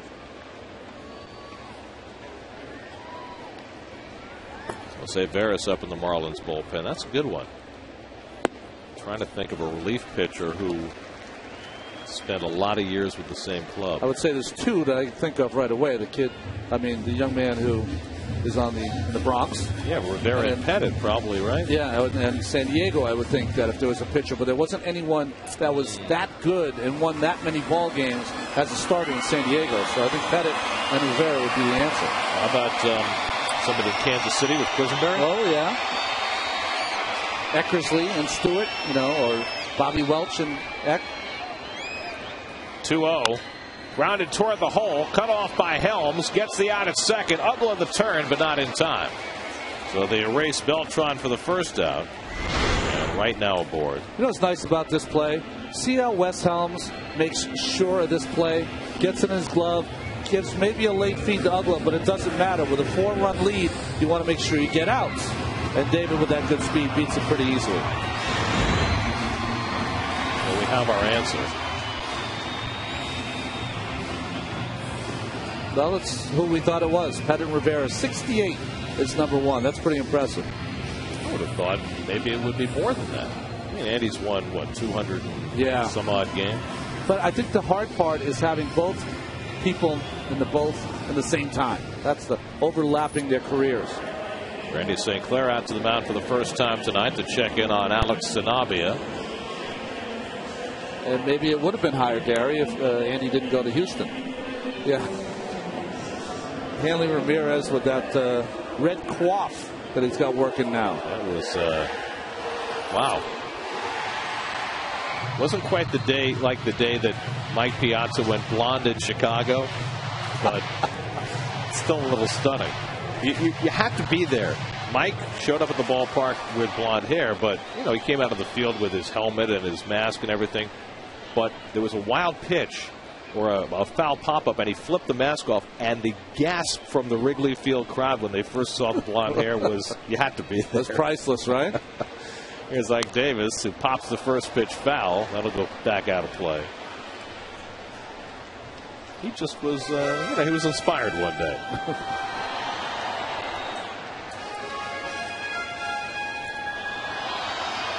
Now, when I get my hair cut and I see the ladies in there getting their hair done like that, dyed, it's a whole process, man. You got to really put a lot of thought and effort into thinking you're going to go blonde. Line right center, base hit for Davis, and that'll go all the way back to the wall. Wright is on his way to third. He'll score easily. Ike is thinking three. And he's in with a triple. A run batted in, and it cuts the Marlin lead to 5-2. First major league triple for Ike Davis. Well, now it's officially a triple ballpark with Ike Davis with his bullet to right center. Can't hit the ball much harder than that. Skips all the way to the fence. David, of course, is going to score easily. David gets to the ball pretty well. David knows he's got that one. But Ike was tearing out from the plate straight away. Knew he had a chance. And I don't know if you say turn it on, but he was thinking turn it on to get that triple. It's been a big couple of nights for Ike Davis's legs, and now he can trot on in on Jeff Francoeur's base hit. And the Mets are right back in this game. It's 5-3, and they'll get the tying run to the plate. Jeff Francoeur drives in his 52nd run and snaps an 0-for-17 stretch. And the Mets have 2 runs home in the 7th. And Edwin Rodriguez is going to go to his bullpen. So Sanabria, who was almost untouchable for 6 innings, bends here in the 7th. The Mets with a couple of runs home. Jose Veras comes in. The call to the bullpen brought to you by Lincoln Mercury. We'll be right back.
The Mets had just 2 hits over the first 6 innings against Alex Sanabria, but Ike Davis's first major league triple, Jeff Francoeur's RBI single, and the Mets are back to within 2 runs as the Marlins go to the bullpen and bring in the former Yankee Jose Veras. Well, Veras pitched 25 games with the Yankees last year, 22 with the Indians, and he has been outstanding for the Marlins this year. Sanabria leaves after 6 1/3, having given up 3 runs and 4 hits, and now Tolley, the tying run at the plate, hit one long to left center that was caught his last time up. And he takes it up and away for ball 1. Josh singled to center his first trip. That was the play that Cameron Maben messed up for an error that brought in the first Met run. Ike Davis, his first big league triple, came in his 400th major league at bat.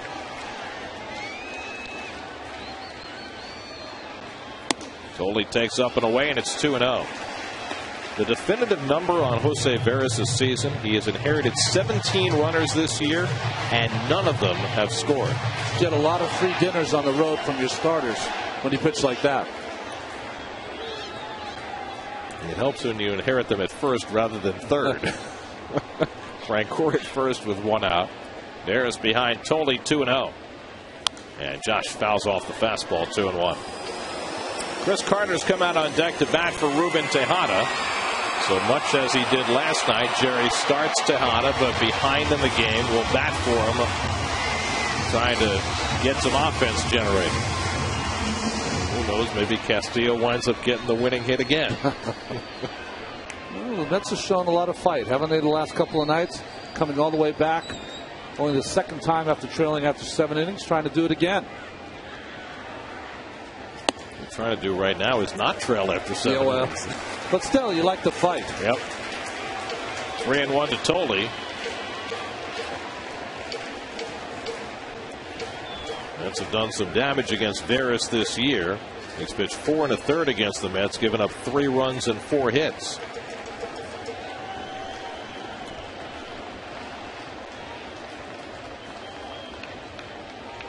(3-1) to Josh, and he pops it foul and out of play. A full count. They got Tolley a contact hitter at the plate. Would you consider sending Francoeur here with 1 out? I'd send him. Absolutely. And I know you're 2 runs down, but you're running out of outs. Got to do something. Well, he'd love to stay out of the double play, but even better, he'd love to be first and third with Carter coming up next. Left fielder Morrison playing very shallow. 3-2 to Tolley. Francoeur runs. It's ball 4, and the tying runs are on base. A very good turn at bat for Josh Tolley. Veras walks the first man to face him, and now Chris Carter will pinch hit with the tying runs aboard. Well, the Mets, when they are taking long at bats, working the count, working some walks. Last night they had 5 bases on balls as an offensive unit. In those games that they've had 5 more walks, they're 19-9 this year. A couple walks this inning. Castillo getting ready to follow. After Carter hits for Tejada, Castillo presumably will hit for the pitcher. Can't find his helmet right now. That could be a problem. Carter with 11 pinch hits this year.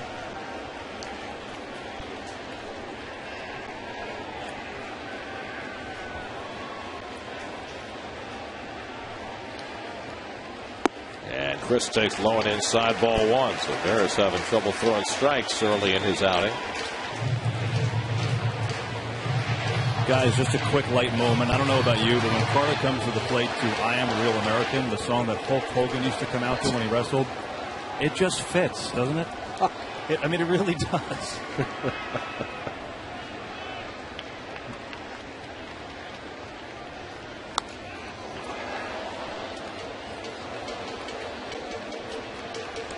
There's Castillo, who has located his left-hand batting helmet. Kevin, I think it does fit, but I think the Met fan is I Want a 3-run home run is the song they want to hear. He's had a couple of those this season. Hit a home run in Pittsburgh just the other day when Jerry hit him cleanup. Lays off the breaking ball, and it's 2-1.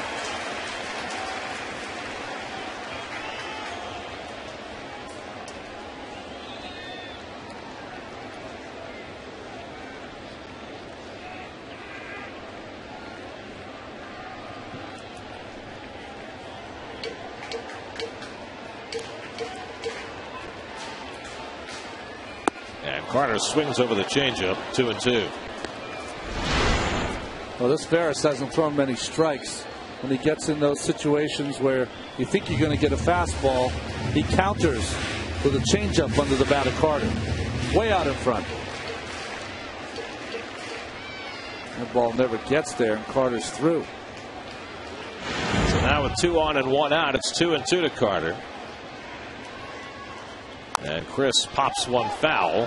That'll make it back into the seats.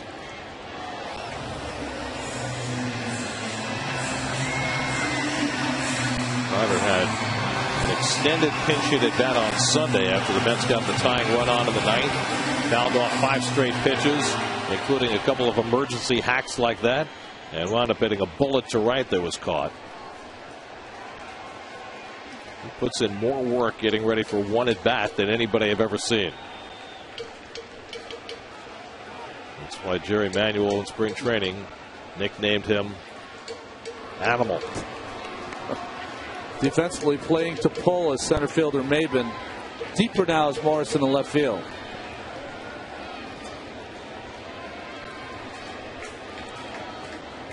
Two from Veras. And Carter hits a slow ground ball. Helms comes in. The running throw just in time. Runners move to second and third. Look and listen play at first base for the second out. Oh, nice play by Helms. Gets it with the strong throw. And Chris Carter right in the air when Gabby Sanchez makes this play. That big last leap, the catch of the baseball. A few more inches to go. Good hustle by Carter down the line. Nice play by Helms. So now the tying runs are in scoring position with 2 out. And last night's hero, Luis Castillo, will come up to pinch hit. Louis delivered the game-winning hit in the bottom of the ninth last night. Now a base hit could tie it for New York. He got that hit last night batting right-handed, now hitting left. Sanabia looking on, leaving the game here in the 7th in the hands of Veras. And Louis swinging at the first pitch. That's a rarity. And then last night, inside out in this fastball from Ullman to right field. Nice throw. Well, not a good throw by Stanton. A lot on it, but not enough to get Ike Davis. Very interesting for Castillo here in a new role, an unaccustomed role for him coming off the bench, going up there in attack mode. And he hits this one in the air to left center, and Morrison moves over. That retires the side. The Mets get closer with a couple off Alex Sanabia. We go to the 8th at Citi Field with the Marlins up 5-3.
We go to the 8th inning at Citi Field with the Marlins leading 5-3. Luis Castillo stays in the game at second base, and Manny Acosta will go to the mound for the 8th inning.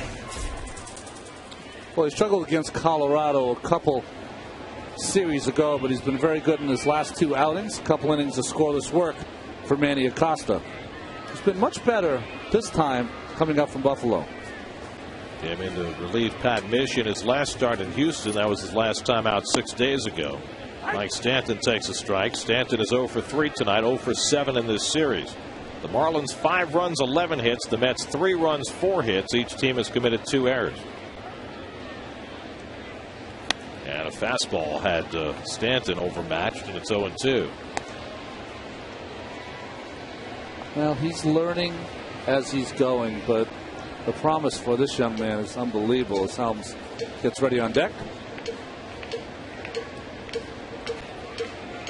Here's the 0-2, and it's too high. Pat Mish went 6 innings, allowed 4 runs, 3 earned on 9 hits. Ryota Igarashi worked an inning, allowed a run on 2 hits. And now with the Mets having fought back for a couple, Acosta trying to throw up a 0 in the 8th. Stanton fouls off the fastball.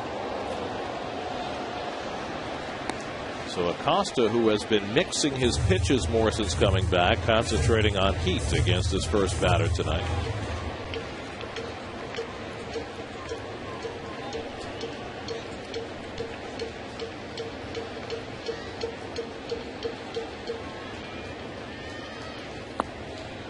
There's the breaking ball down, 2-2.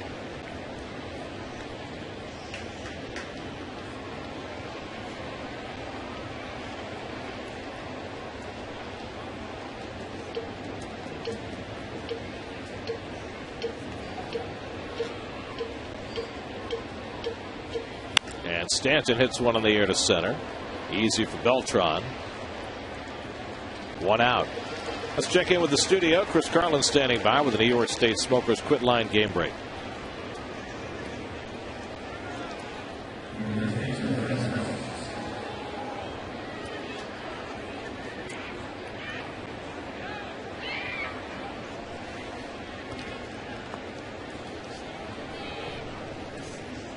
Here's Wes Helms. So the Astros trying to beat Halladay tonight. Helms has gone 2 for 3, a single and a double, and he scored 2 runs. And he takes inside ball 1.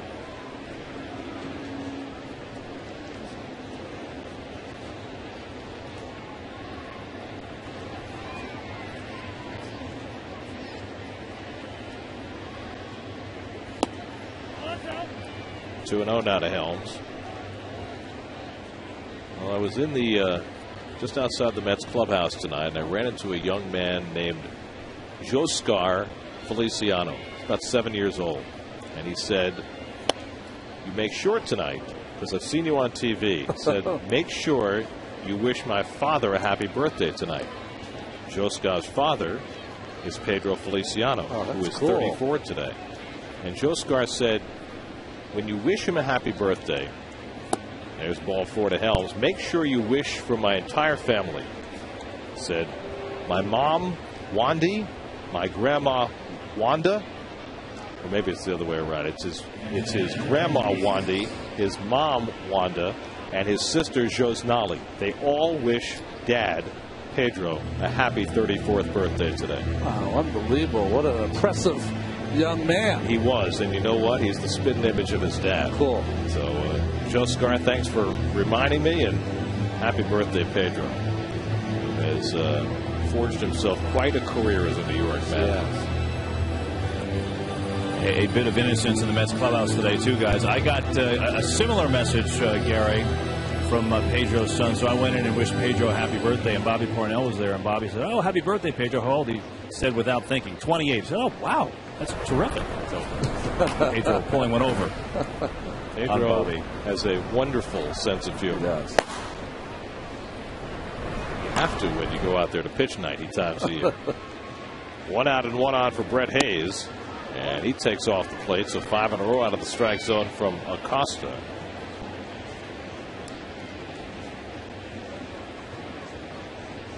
Hayes barely missed a home run his last time up. Hit one high off the fence in left field for a run-scoring double. And And the curveball in for a strike. 1-1.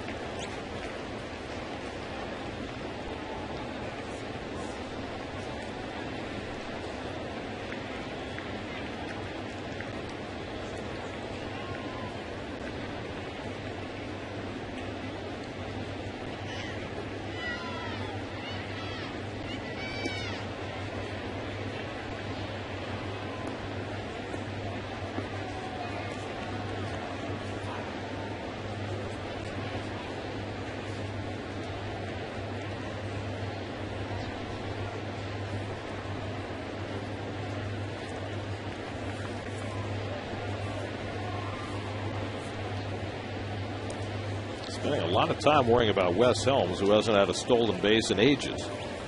I guess the only thing you've been thinking with this 1-out, 1-1 count is Edwin Rodriguez, the manager of the Marlins, going to put the hit and run on? I don't think Acosta's thrown enough strikes to think about putting the hit and run on. And I don't know that Hayes has shown that he can make that kind of contact consistently. Swing and a miss at the fastball. 1-2. Chad Tracy has come out on deck to be a pinch hitter. Acosta threw this right by Hayes. Here's Tracy, the veteran left-hand hitter. Started the year with the Cubs.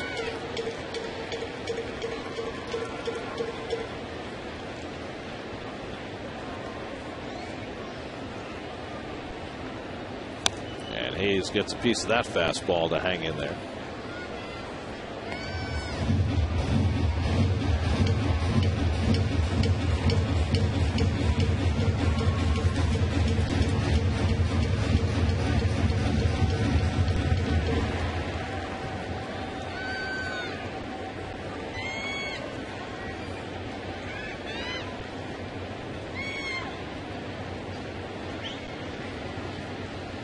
Acosta ahead in the count. 1-2.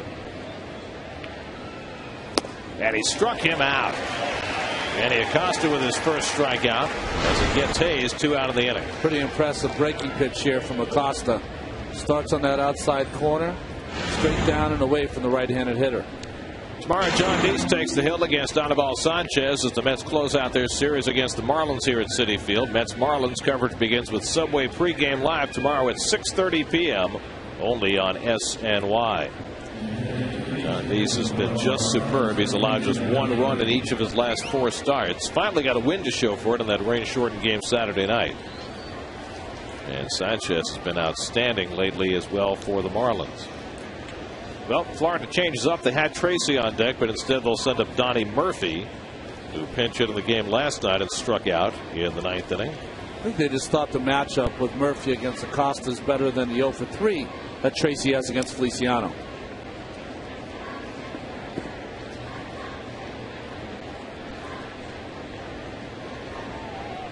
So 2 out and a runner at first. And now Murphy checks swing foul ball. Or it could be that they save Tracy for a spot later in the game. However, with the Mets right now using a left-handed closer, there might not be a spot later in the game. If indeed Takahashi would be the closer tonight if the Mets get a lead.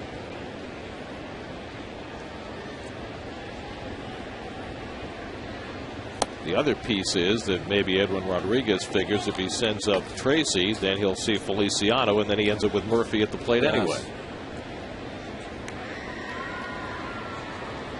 All the things that managers have to consider. Yeah, nothing worse than wasting one of your players also in these tight games. 1-1 to Murphy, and he takes it high.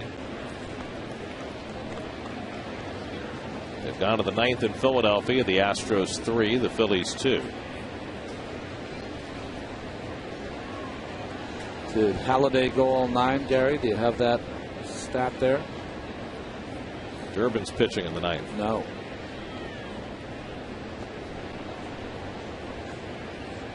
Two-1 from Acosta, and the breaking ball sits high. 3-1 now to Murphy. Halladay went 7. Contreras pitched the 8th. And Durbin in the 9th. You know what Houston's been doing since the second half is getting better pitching. Hit hard over Wright's glove and down the line. Helms lumbering around second. Pagan digs it off the wall. Helms is being waved around. Here comes Reyes' relay throw to the plate. Tolley picks it up, gets the tag down, and he's out. Great pickup by Tolley on the one-arm throw by Reyes. And Helms is out at the plate to end the inning. What a great play by Tolley. Got it on the short hop. That makes the play at home. Double for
turn a credit score triple play at freescore.com. 3 scores, 1 source, freescore.com. By Acura and by Subway, eat fresh. What a play by Tolley. Short hopped. Didn't see it there, though. But the dive in to take the feet away, and Helms never gets to the plate. That's a nice punch out there by Titchener. Jose Reyes leads off the bottom of the 8th against Clay Hensley, against whom the Mets tied the game last night in the 8th. And Reyes fouls one off. Jose 0 for 3 tonight, 0 for 8 in this series after tearing it up on the recently completed road trip. Mets have had just 4 hits tonight. They'll have the top of the order, Reyes, Pagan, and Beltran against Hensley tonight. Grounded down to first. Sanchez stays with it. 1 out.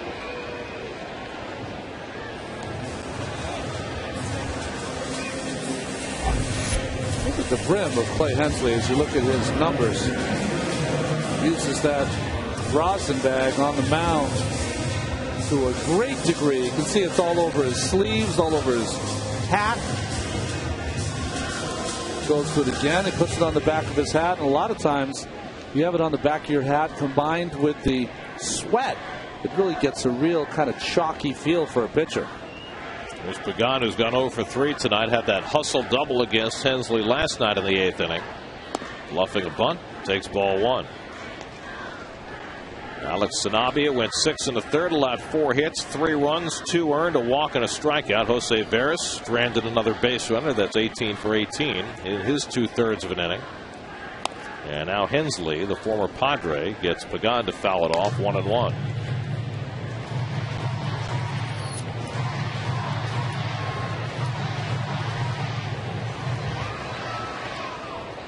Mets were down 5-1. They got a couple of runs in the 7th, driven in by Davis and Frank Core. And Pagan takes the curveball for a strike. 1-2.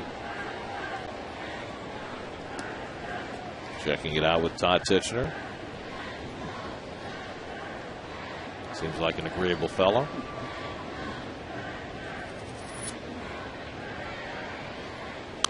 And Pagan hits a roller to the right side.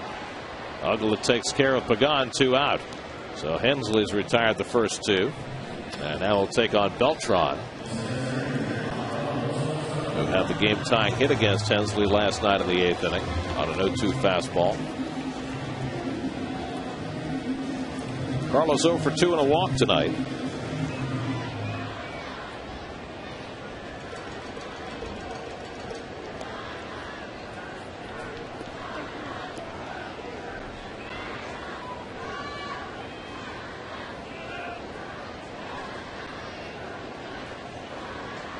Hensley trying to set it up for Leo Nunez, the Marlin closer. Hensley doesn't throw that hard, but he's got 3 quality pitches. A good sinking fastball, a little changeup, and that overhand curve. And the fastball hit out to right center field. Maben back in the gap, plenty of room. Side retired. 1-2-3 inning for Hensley tonight. Still 5-3 Florida.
Bobby Parnell, B. Isanori Takahashi. Text 57508 or visit sny.tv to express your opinion.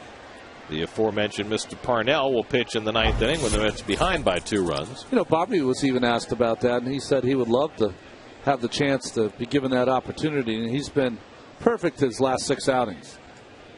Well, he's been throwing close to 100 miles an hour or above over his last 3 or 4 outings. Cameron Maben for his 5th at bat. He's 2 for 4 tonight, as he was last night. Drove in a 2nd inning run. Marlins have posted single runs in 5 different innings in this game. Ball 1 from Parnell. Logan Morrison to follow, then Hanley Ramirez. All 3 guys at the top of the order have had big nights for the Marlins. The 3 guys have combined for 8 hits.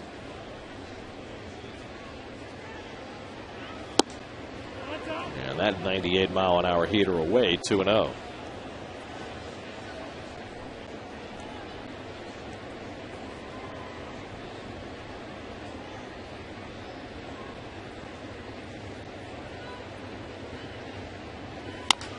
Slow ground ball, and right comes in. And gets the speedy Maben, 1 away. Let's check in with Gary Apple, see what's coming up tonight on Geico Sports Night. Gary, thank you so much. Coming up tonight, a couple of crazy games around the majors today, and both with playoff implications. We'll have the highlights there. Plus, the Jets owner Woody Johnson says, Darrelle Revis, a deal? I don't think so. The explanation when we see it tonight, guys. All right, Gary, what's coming up tonight on Geico Sports Night? Right now, Logan Morrison steps in with 1 out in the top of the ninth. Morrison 3 for 4 on his 23rd birthday with his dad in attendance, making the trek up from New Orleans.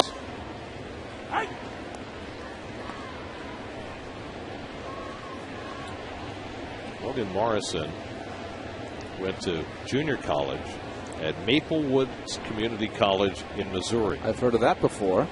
Kansas City, right? Most famous alum of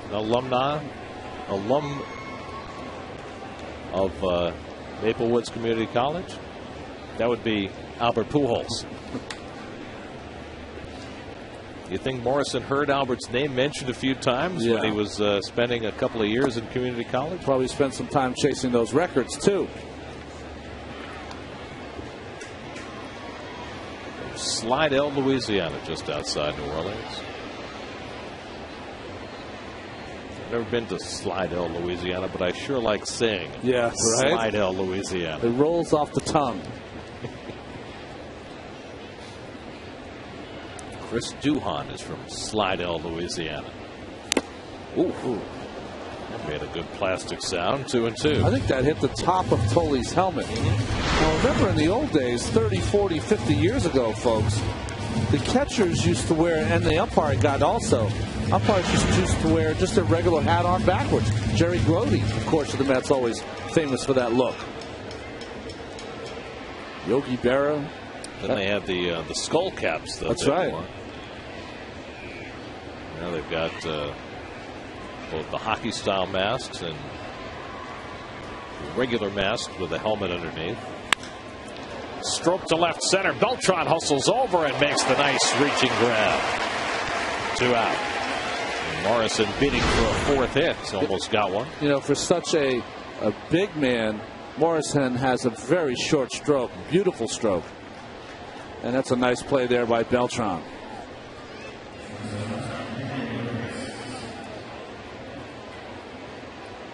Almost. He's got 3 in the pocket. He feels all right. 2 out and nobody on. Also with 3 hits tonight is Hanley Ramirez. Final in Philadelphia, Astros beat the Phillies 3-2. You know, the Mets are in this netherworld where they're not quite in the race and not quite out of it. But everybody in front of them tonight, as you look at Leo Nunez up in the bullpen, the Braves, the Phillies, the Giants have all lost today. The Cardinals are losing late. Even if the Mets could win tonight, they'd be 6 out of the wild card. So it's hard to say that you're completely out of it when you've got that kind of number next to your name. Well, this division has been like that all year. If you can go on a 6 straight kind of record, you can get right back in the race so easily. There's the 1-1. Looped out over short, and Hanley Ramirez has a 4-hit night. So a 2-out single for Hanley. First hit given up by Parnell. And the 13th Marlins hit of the night. And Dan Uglow will come up with a man on.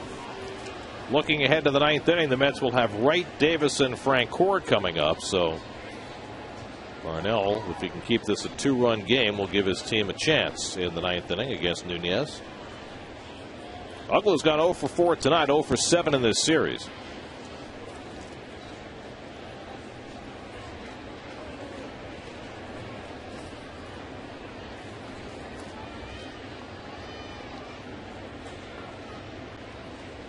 You know, and when you talk about Parnell taking over as closer, part of it depends on whether the Mets perceive themselves to be in or out. You see the all-time Marlin home run leaders. Uglow passed Mike Lowell earlier this season for the franchise lead.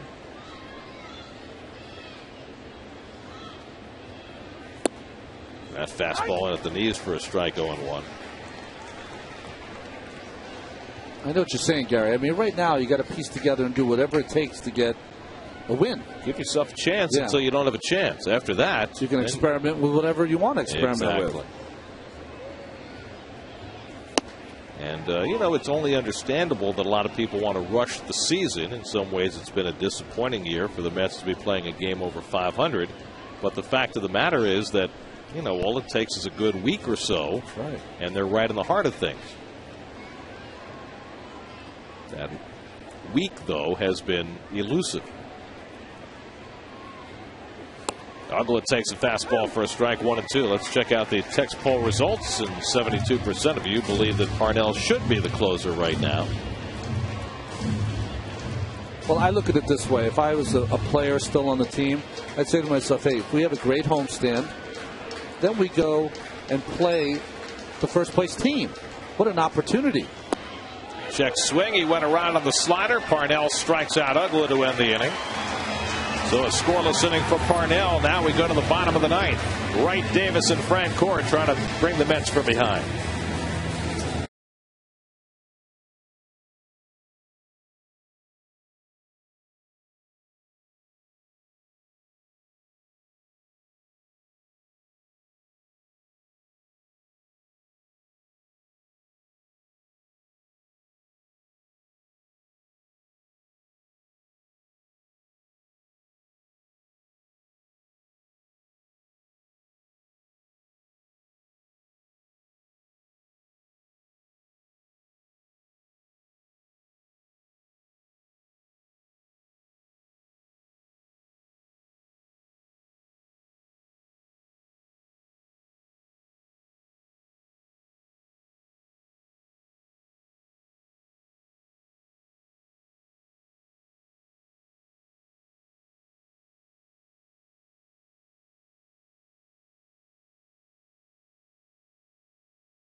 No. He's not great either. No. That's where they miss a Meziga, because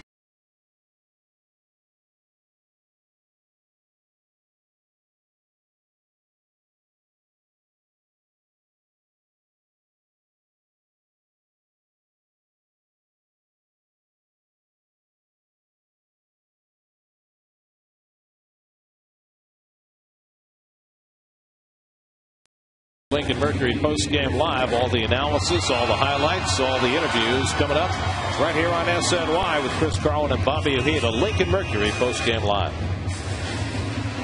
Leo Nunez will try and save it for Florida.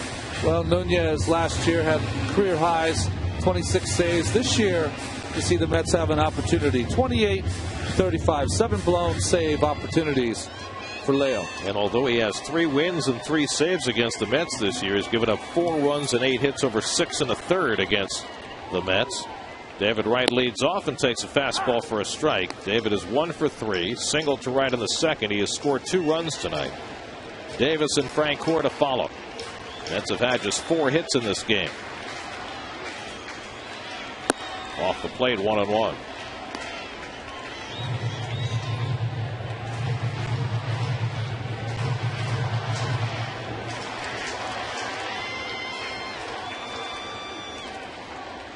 And Wright swings and hits one to deep center field. Back goes Maben to the track. Back near the wall. It's out of here. David Wright homers over the center field fence. His 20th home run of the year. And this is a 1-run ball game.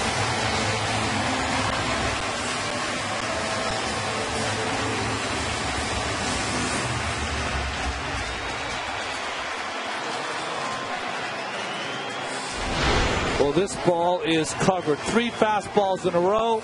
This one right down the middle. David ready and powered this ball way out of the ballpark over the center field wall. Fifth time in his career, David Wright has reached the 20 home run plateau. Now the Mets down by a run with Ike Davis stepping in. And he takes a letter high strike. Like his last time up, drove one to the gap in right center for his first major league triple. That drove in a run.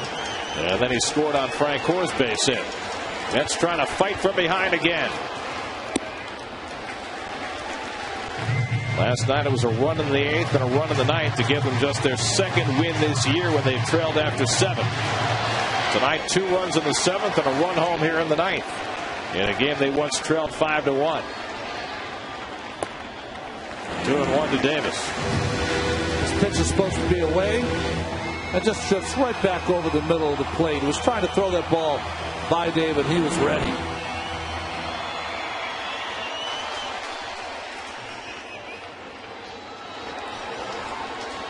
Two-1 from Nunez. And guy gets under one and pops it up. Douglas standing under it. That's the first out.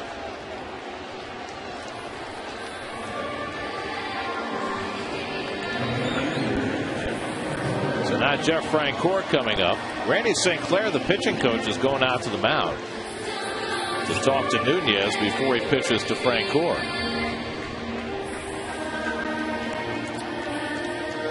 For every home run hit by David Wright at Citi Field this season, Stuart Rohr and Kinray's Home Runs for Charity program will donate $5,000 to the David Wright Foundation. Kinray has donated $35,000 so far in 2010. David has now doubled his home run production from last year.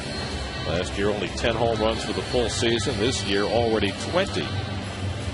With still 36 games to go after tonight. Andrew Miller is up in the Marlins bullpen. Miller, who has been a starter for most of his career. With Josh Tolley, the left-hand hitter, on deck. But last night, Will Ullman came on to pitch the 9th inning. He is the situational lefty in that Marlins pen, but he wound up the losing pitcher last night. Francoeur drove in a run with a base hit his last time, and he takes a rip, 0-1.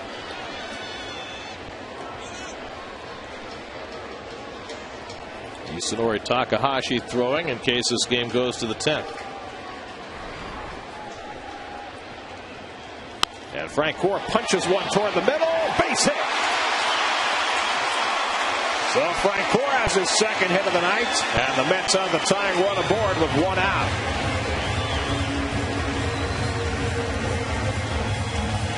And Josh Tolley will step in. Josh had a big hit in the 9th inning last night. He's 1 for 2 and a walk tonight. Edwin Rodriguez saw one get away in last night's game. Mets trying to fight back again. Mike Hessman on deck to bat for the pitcher behind Tolley. And Josh swings and misses at a first pitch fastball. A couple of times in this game we've seen Tolley with a little bigger cut than he usually has. It's extra base cut. Hit a long fly ball to left center that was caught back in the 5th. They're playing a little deeper in the outfield than they normally do, trying to cut off the double that could tie the game. Big hole in right center, though. India's looking over at Francoeur, who has stolen 7 bases this year.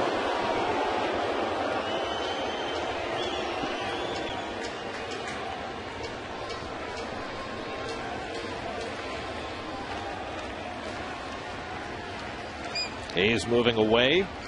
And Tolley hits one up the middle, base hit. Francoeur to second. He'll stop there. The 3rd hit of the inning off Nunez. Now the tying run is in scoring position. And the potential winning run is at first base.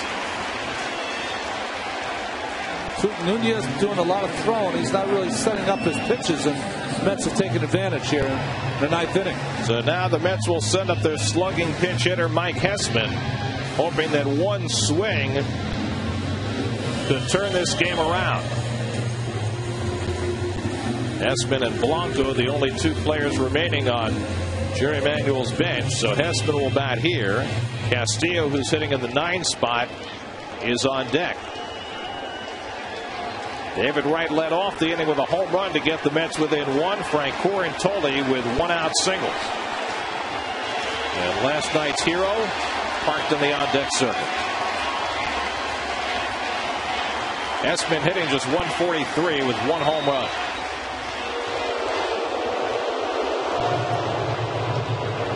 The one thing you get with Hesman, though, is the outfield defense very deep.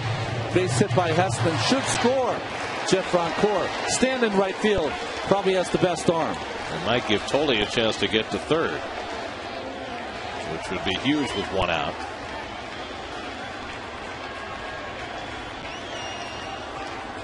Nunez struggling here in the ninth. And he misses wide, ball one. Morrison on the left, a first baseman by trade. Maybe the weakest arm. Maben, strong arm, but erratic in center. Best arm and most accurate arm, Stanton, the rookie, in right field.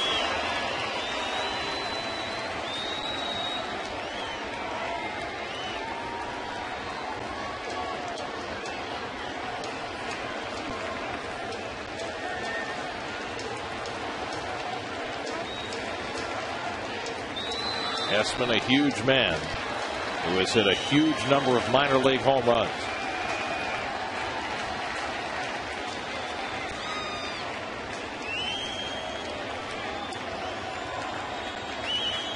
(1-0) on the outside corner. Nunez gets the call, 1-1. That's a good pitch, though, for Hesman to lay off of. Outstanding changeup on that outside corner. That's a ground ball pitch for Hesman. His key is he's got to get something up in the strike zone from Nunez. Changeup on the outside corner, on the knees.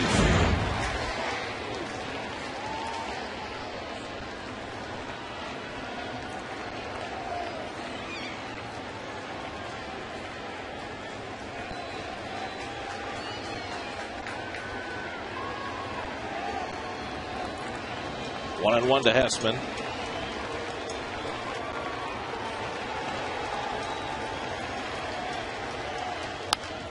Grounded foul and behind Chip Hale, and it's 1-2.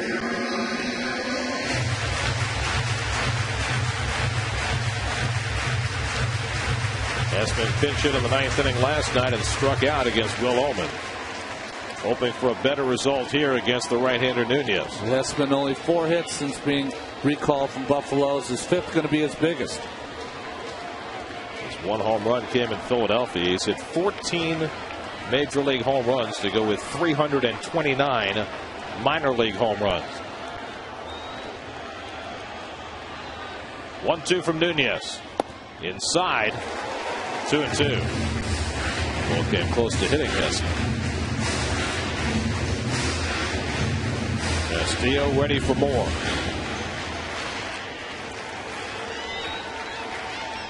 Rally caps in effect. Forced to smile.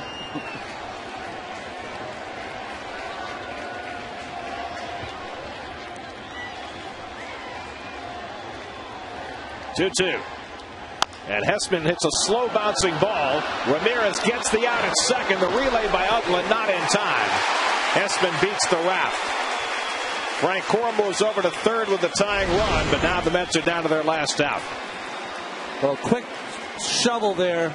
A nice turn by Uggla, but hustle by Hesman just to get there in time. And a good slide by Tolle so that Uggla couldn't get everything on that throw.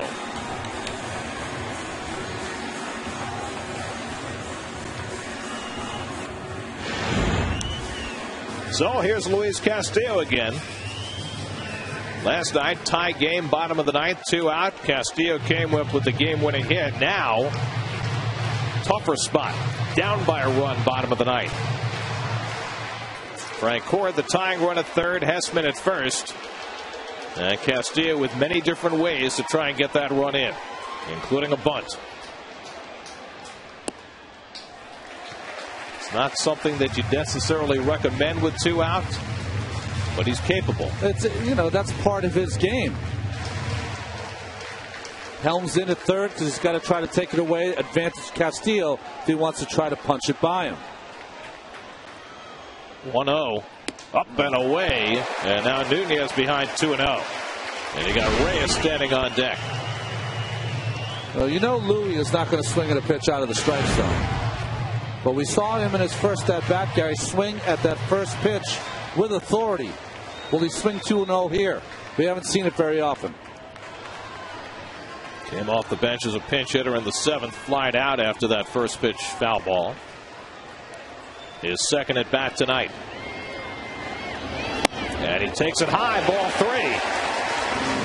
A walk would fill the bases and push the winning run into scoring position. You know he's going to take a pitch here. I'm not sure Louis ever swung 3-0 in his life.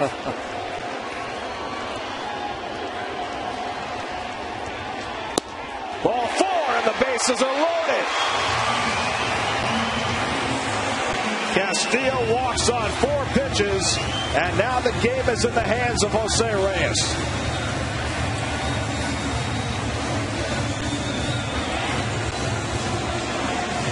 Francoeur at third with the tying run. Hessman at second with the winning run. Castillo at first. Reyes, after a monumental road trip, has gone 0 for 9 in this series. You don't usually like to tell your hitters this, but Jose's got to know right here that all the pressure is on the pitcher. I would make Nunez throw for a strike. Reyes is 1 for 4 in his career against Leo Nunez. They're awfully shallow in the outfield. And Reyes takes a strike. That's good play by Jose. Close pitch, could have went it either way. Hessman's the key. He's got to get a big lead at second base. Jose can come through with a hit. Defense straight up. Helms off the base. Reyes pulls one on the ground. Sanchez has got it. Stumbles but makes the toss. And the Marlins hang on to win it.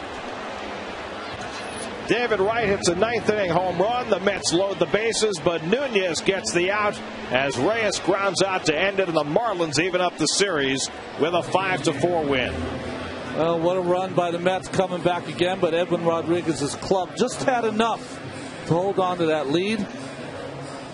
Sanabria had pitched a great ball game for the first 6 innings.